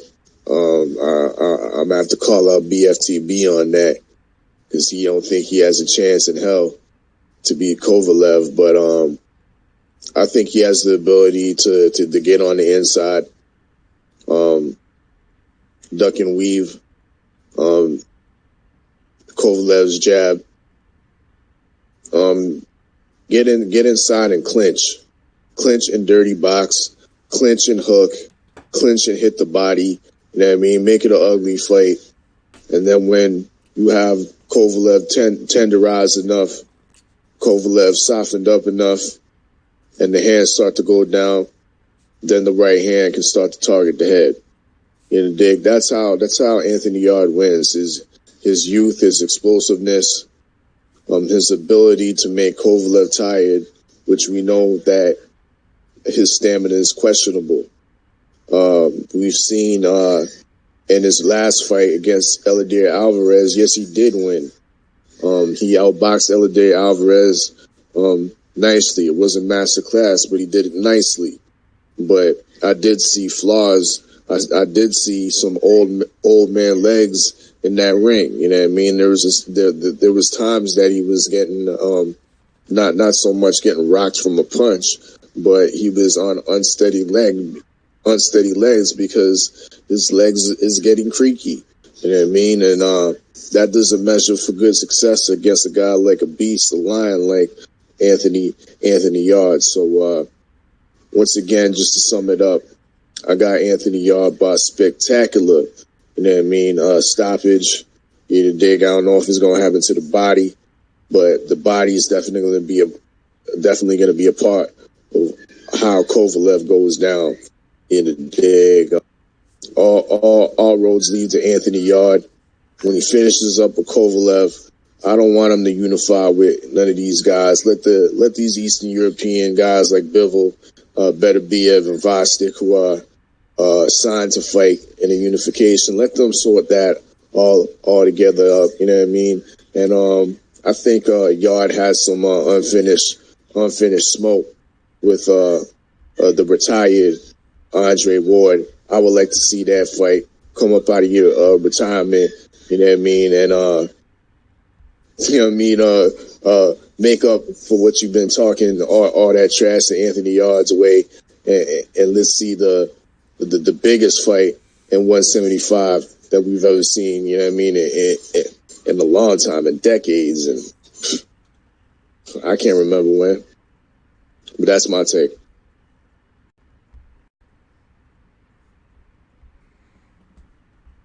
Okay, I don't know if you want to go, Reggie. Do you want to go next? Oh, yeah. Let me go next, brother. Yeah, go ahead. All right. My thing is with this one, man, because even in last week, when we was on last Friday, Storm B, we were talking about people shortcutting the game, trying to find quick ways of gaining advantages, doing things like that. The thing with Yard, and especially with this, kind of point of him not bringing in any sparring to go into this fight, it kind of adds into this quick phase shortcutting into this guy's career. 12 amateur fights coming into the game. Short progression through his professional career, jumping up weight type. I commend him for taking this fight, what he's doing.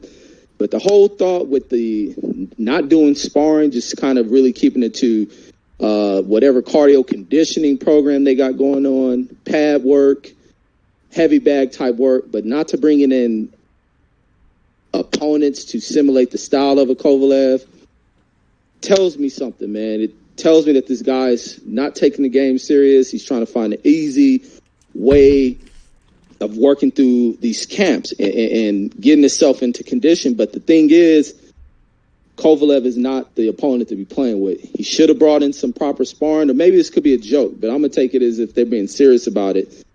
He needs the proper sparring to go in here. Andre Ward didn't go into the Kovalev fight thinking it was a joke.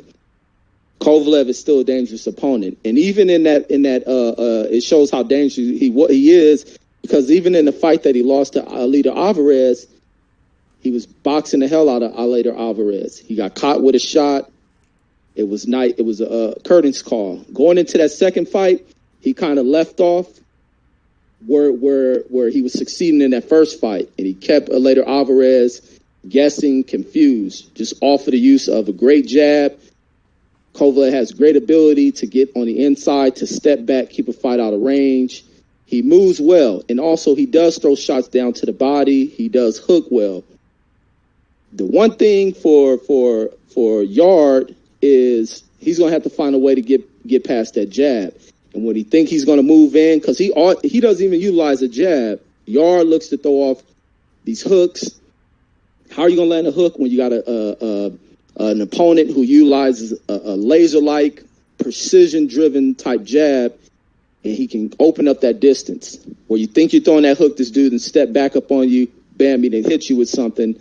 How are you going to close that distance when Yard is not doing the proper things of setting up his punches through the use of the jab? He tries to get into position to where he's angled to throw off a hook.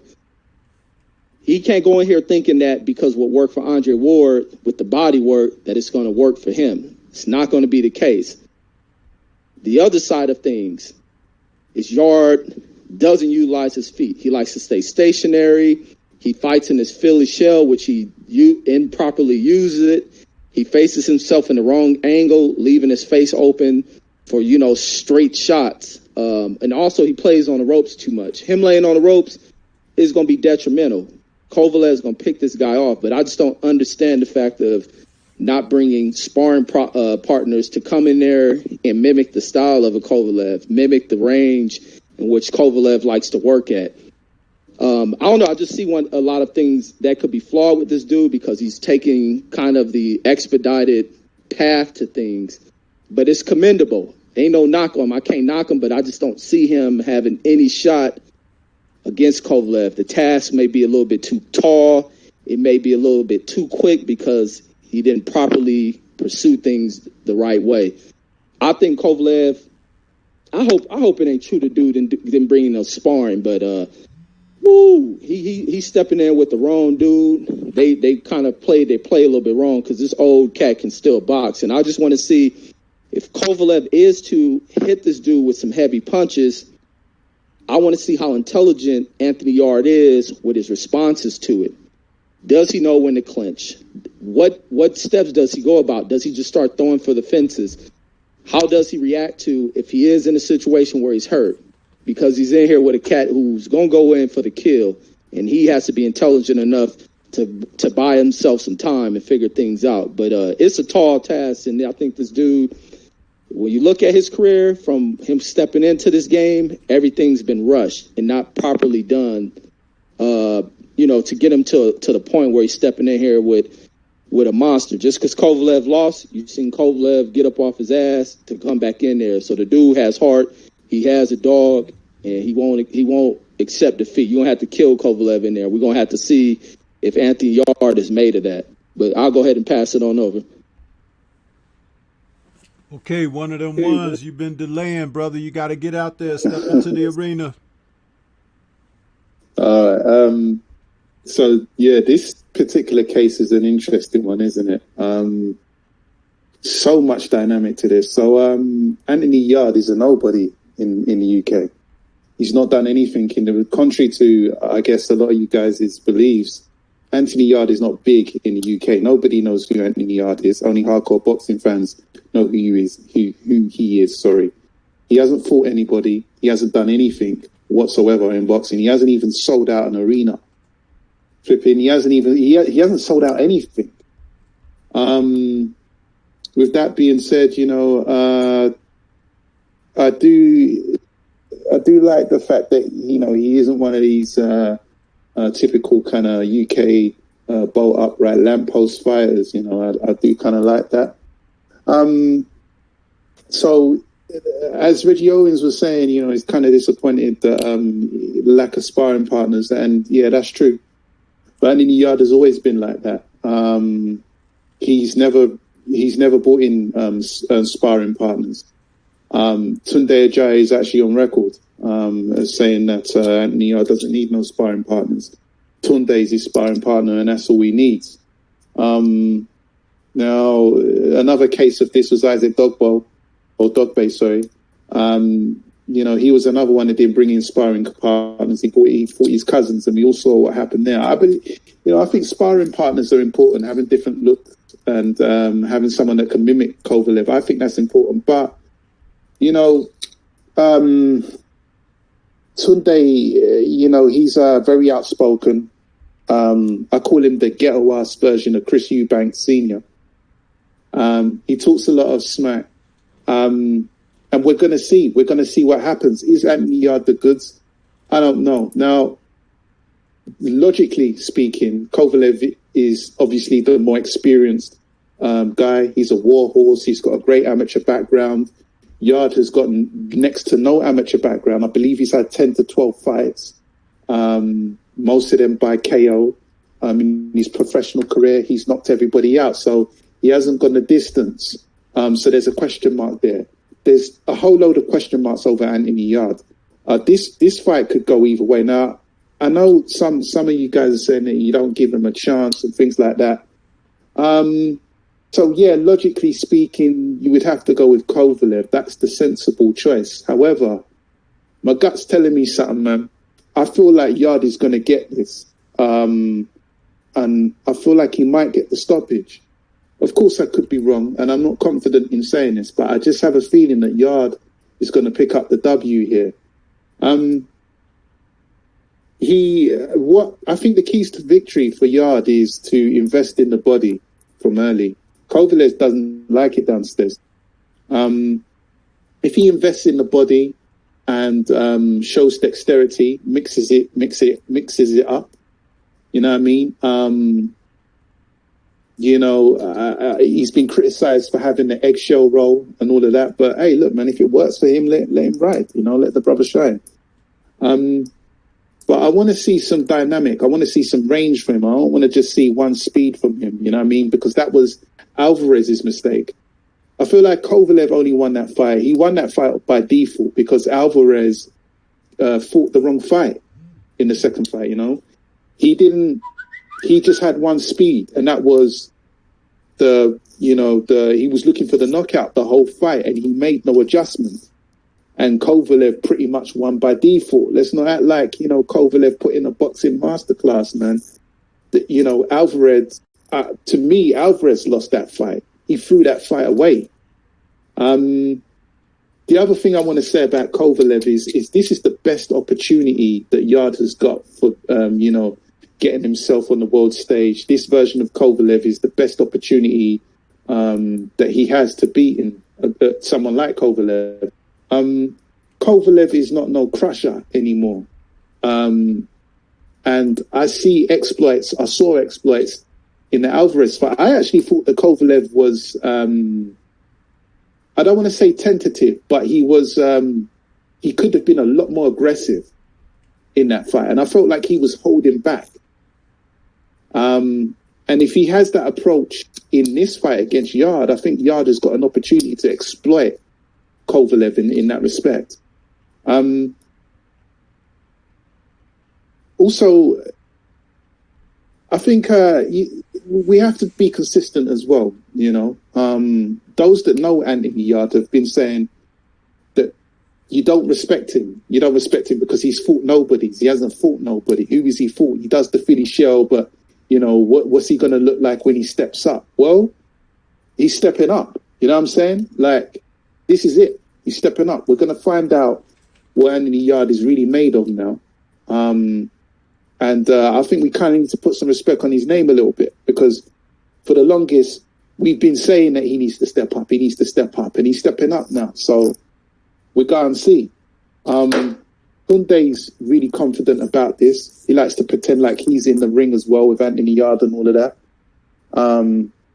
But, not to go too far for subject, but the question that is running in my mind is, okay, so if Yard beats Kovalev, what next? What happens after that?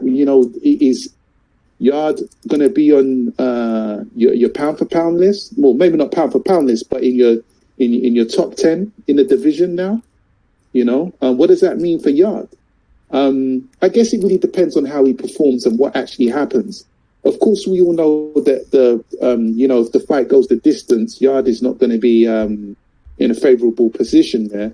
And from what I've seen of Yard, he seems very confident. He genuinely seems confident. He seems like he's really he's focused.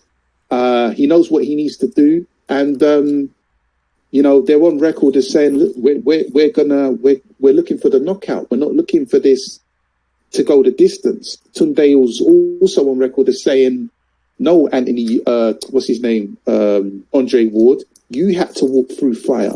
We're not walking through no fire. We're going to Russia to knock Kovalev out. Which sounds good, but that also could be a problem, because if Yard's going to go in there and essentially do what Alito Alvarez did against Kovalev and look for the one shot to take Kovalev out of the game, then once again he could lose the fight by default. You know what I'm saying? I really don't know how this fight's going to go down. I don't know how Yard is going to come out. This is uncharted territory for Yard. Nobody's ever seen him step up to this level. This is a big leap. I know we was calling for him to step up, but this is a huge leap. But my gut's telling me that he's going to get this. I don't know. I just got a feeling that he's going to get this. Although, as I say, it's sensible to say that Kovalev, his experience is just going to be too overwhelming for Yard. But my gut is saying Yard. But we're going to see. We're really going to see what Yard is made of. There's a whole load of people in the UK that he could have fought. Buatsi's an obvious one. And what's interesting, I'm gonna pass the mic in a second. But what's interesting is if the general consensus is that Buatsi would probably beat Yard, and Buatsi's a better fighter than Yard. So then it's kind of like, if Yard beats Kovalev, then it's kind of like it indirectly raises questions on Buatsi. It was like, okay, right, so what does that mean for Buatsi? Now, I already know that Yard's not going to give Buatsi that fight. We've got a direct line to Tunde Ajayi and into that camp, into the camp of Lions. But yeah, there's a whole load of when the dust settles on this, boy, it's going to be an interesting landscape to see what happens. Either Yard is going to be exposed as another UK guy who tried to step up, and he's gone back to the UK to be another UK guy that didn't make it, or Yard's going to shock the world, and everybody's going to have to recalibrate how they think and feel about him. So it's a good fight. I'm looking forward to this one, and let's see what happens, man. Let's see what happens. Okay. As I offer my tidbits on how I see this fight going, I want to say that through the history of boxing, when preparing for championship fights, championship caliber fighters, it is imperative that you bring in people who can work with you and who can raise your game. Going in the gym, just facing up with your trainers, doing floor exercises and bag work, and recently, in recent times and years, this pad work that so many people think that is the key to work in the gym. It is not. I am here to tell you, it is not. But to have something coming back at you in a sport where people who compete at the highest level can knock your fucking head off, okay? You need to be able to get your timing down. You need to be able to get accustomed to contact.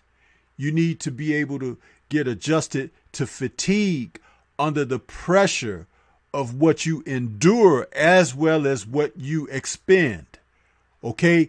It is imperative that you understand the pressures of where you are in a round, under circumstances, whether you've been shaken up, whether you've been dropped, whether you have to clinch or move to get out of the line of fire. All of this is a part of preparing in a championship match.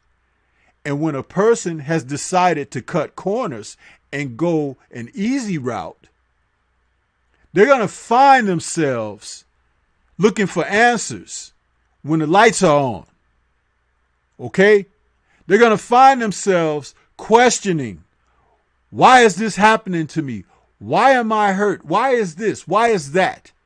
When you could have got all those answers during the camp where you had people working with you and working around you and bringing you through. People could see your legs look shaky. People could say, oh, you didn't take that shot very well. Let's call sparring off for today. Okay? There are things that you build upon at the championship level. There's no cutting the corners.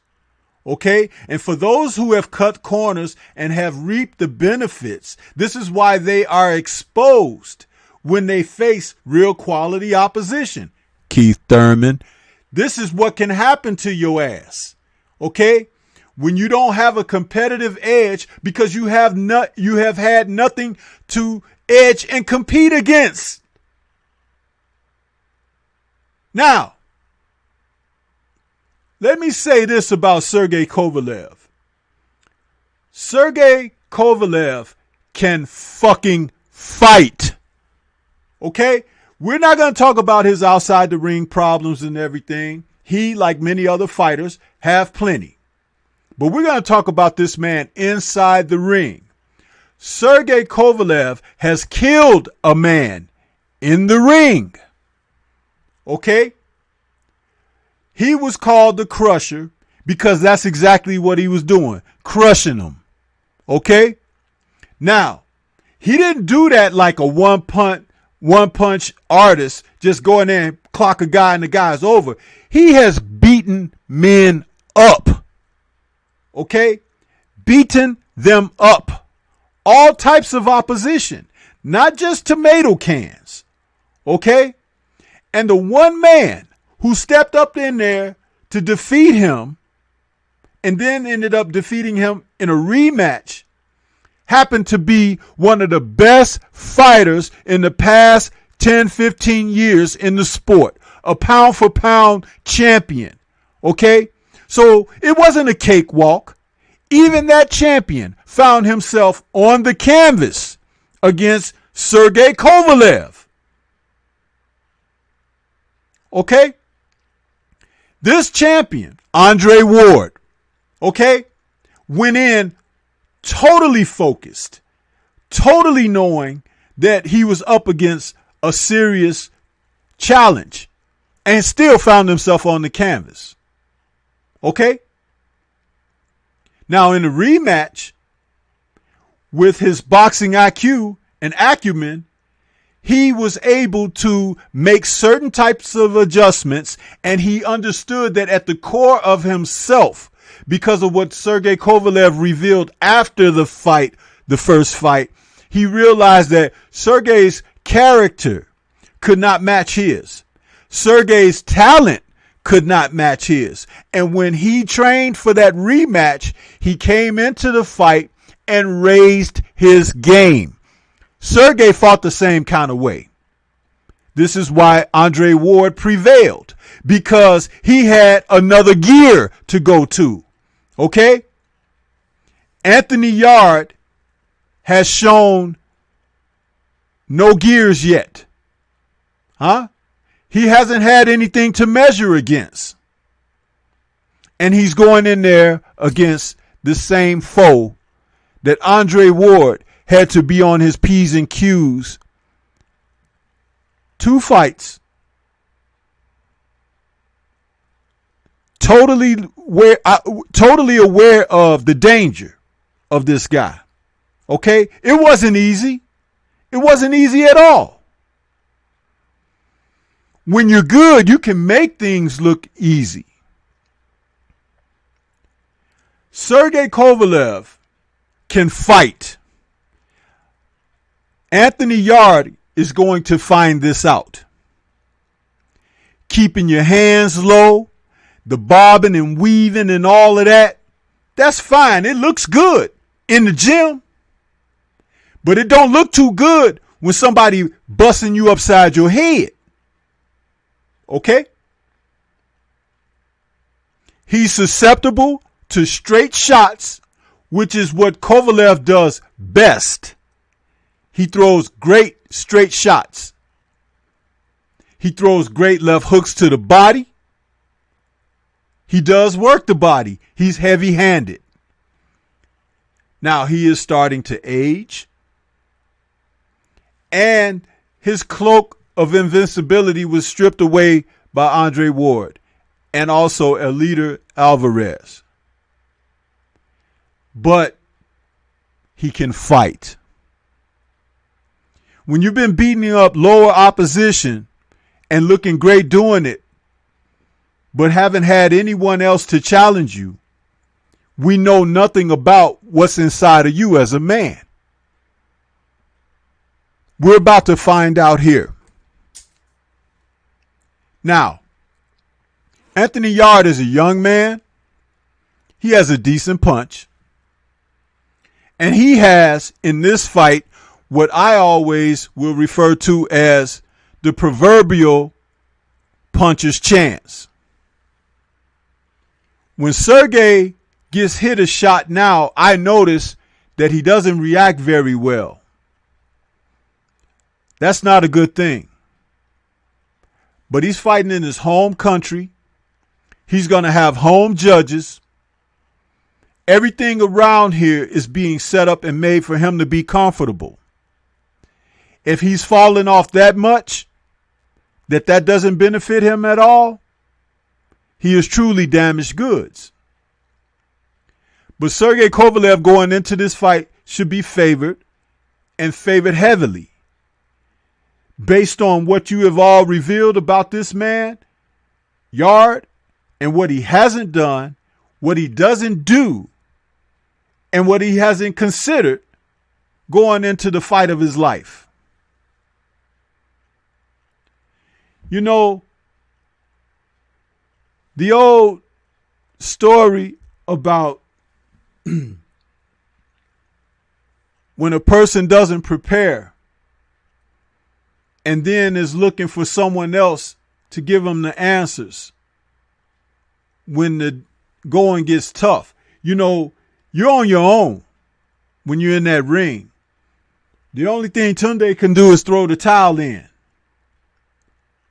There was another fighter recently who went into championship level fights against opposition where he thought, just based on what he had been doing thus far, he was going to come out roses. His name is Isaac Dogbe. Remember that young brother? Huh? He went up in there against somebody who could really fight.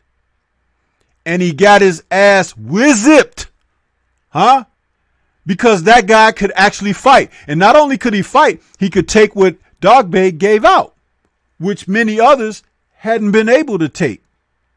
So as people said, hey, let's go back to the drawing board, we're going to go back in there and get our belt back.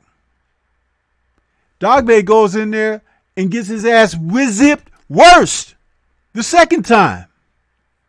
Because they made no changes, no adjustments, no actual assessments of what his shortcomings were and what the opponent's strengths were. Insanity.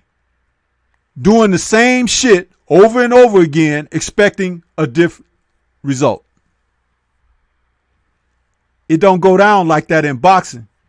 You could get your head knocked off, man. You could be killed in that ring.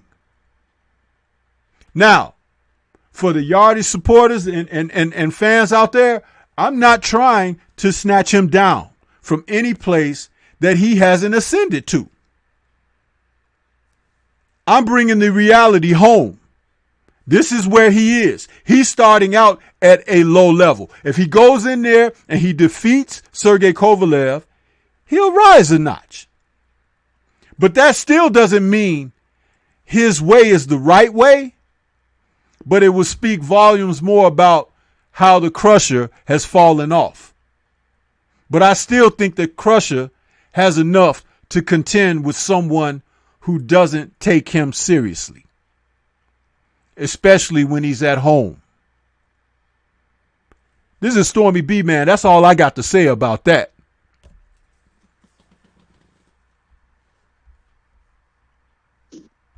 Great stuff, Coach. Great stuff.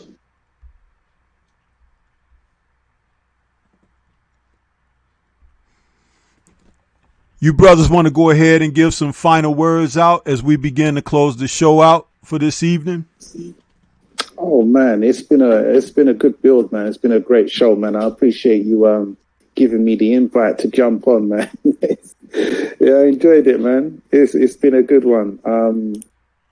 I wanna big up my brother, sparring partner, the odd fella. You know what I mean? We go in sometimes, you know. Big up Reggie Owens as well.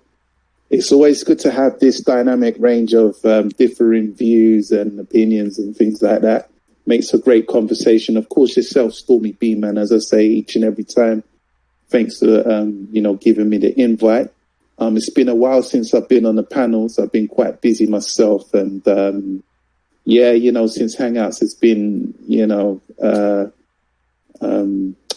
Hangouts is over or whatever. Everybody's trying to find their feet in that. I want to big up everyone on the Discord thing as well. It's a good look, man. I'm really enjoying this Discord group. Big up everyone in the group as well. We have great conversations and predictions and things like that, but it's your boy, one of them ones. Big up everyone in the chat. Can't see it, but everyone that's been tuning in and supporting Stormybman. If you didn't hit the like button, you know what you doing. Hit it now. Make sure you subscribe to Stormybman. You know what I mean? And we'll look out for the next chop session. Oh, and also, you'll have to let me know when your next Kung Fu session is as well, man, so I can try and tune in. All right, that's your boy, one of them ones. I'm out of here. Peace. All right. Fella, you got some final words for us, brother? Indeed. Once again, respect, salute, Stormy B for, inviting me to your platform. Always love to, end off my week, end off my Friday nights with, with a chop session, talking that good boxing. But one thing I think, I really hope that Anthony Yard wins tomorrow, just to put some more respect on the Ajayi's name. I know their boxing methods might be a little bit unorthodox, and untraditional, but who knows? They might be on to something, They haven't lost yet, and tomorrow afternoon is the final exam, so to speak, for Anthony Yard. So even with regards to his sparring situation, he alluded to Anthony Yard many times that when he was in America, and this is recently, that he was sparring with different boxers in the gym. So that whole talk about that he's not bringing in sparring that are replicating what Kovalev is, but as far as him sparring different boxers, I think that does go on.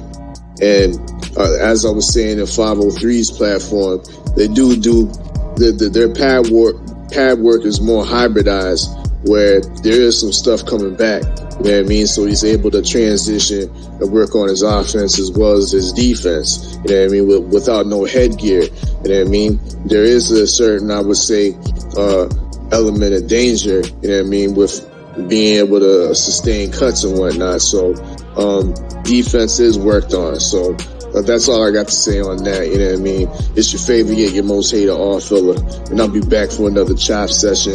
Salute to the LDBC. Salute to Reggie Owens. Salute to one of them ones, my guy from the UK. And of course, Stormybman. And I'm Gizon.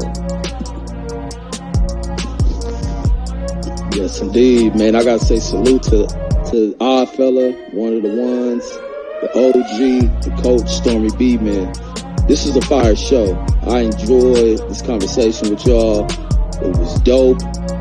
I love hearing all points of views on what's going on within this game. It is enlightening, eye-opening, man. This is dope. Chat, hit that like button, share, subscribe. This is fire, man. But, man, I always enjoy coming on, having this conversation. Like they say, conversation rules a nation. So it's always good to have this unbiased, high quality talk on the sport that we all love. Regardless of the players who come around pulling off trick moves, we still love this game. Me, I sidestep folks like the Eddie Hearn, even though I'm a bash him and this and that, but this conversation is great, and I always enjoy coming on here. Enjoy the work that you are doing, Stormy B, man. High quality stuff here. And even as I'm looking at it, high quality stuff with the layout of your background and everything is smooth show. Dope. And it's showing by the folks we have in here. But, man, that's all I have on this one, man. Look forward to joining you for many more shows. And as you continue to grow, continue to do this thing, and you maintain and with the continuous improvements on quality, man, and it's going to keep this fire rolling, OG. But once again, salute to the odd fella, one of the ones, the OG, the coach, Stormy B, man. Salute to y'all. I enjoyed the hell out of this, man. Wish it didn't end, but we've been on here for a minute. All right. Thanks for that love, Reggie Owens, man. I appreciate you, bro. And everybody, you get a chance, go out there. Please subscribe to Boxing Conversations with Reggie Owens. And also Kane, one of them ones, media. He's out there. Brother representing really good from the UK. Please subscribe to these brothers because they got great stuff going. I want to say shout out to the LDBC, the Lions Den Boxing Community. Everybody that joined us in the chat this evening, I want to say shout out to you all. Much love. We had, from what I could see, one of my highest rated shows as far as viewership, live on the spot, and the likes are way up this evening. I just want to say thank you so much for everybody that's out there participating in the chat and everything that we're trying to do here on the Stormy B Man channel, trying to bring it real and keep it good for you. Don't forget, Friday night chop session is on Fridays, 8 p.m. Central. Look out for In the Eye of the Storm, which is tomorrow morning, 10 Central. With our guest tomorrow morning is going to be I Am Ill Will. All right, he's joining for the In the Eye of the Storm tomorrow morning. That's 10 a.m. And my brother, the Odd Fella, he's still out there. He's got that show, The DuckTales, talking about all these ducks out here in the sport of boxing. gotta check the brother out. He know what he talking about. So, you know, with that, I just want to say peace to everybody and have a good night. This is Stormy B-Man, and I'm checking out. Peace.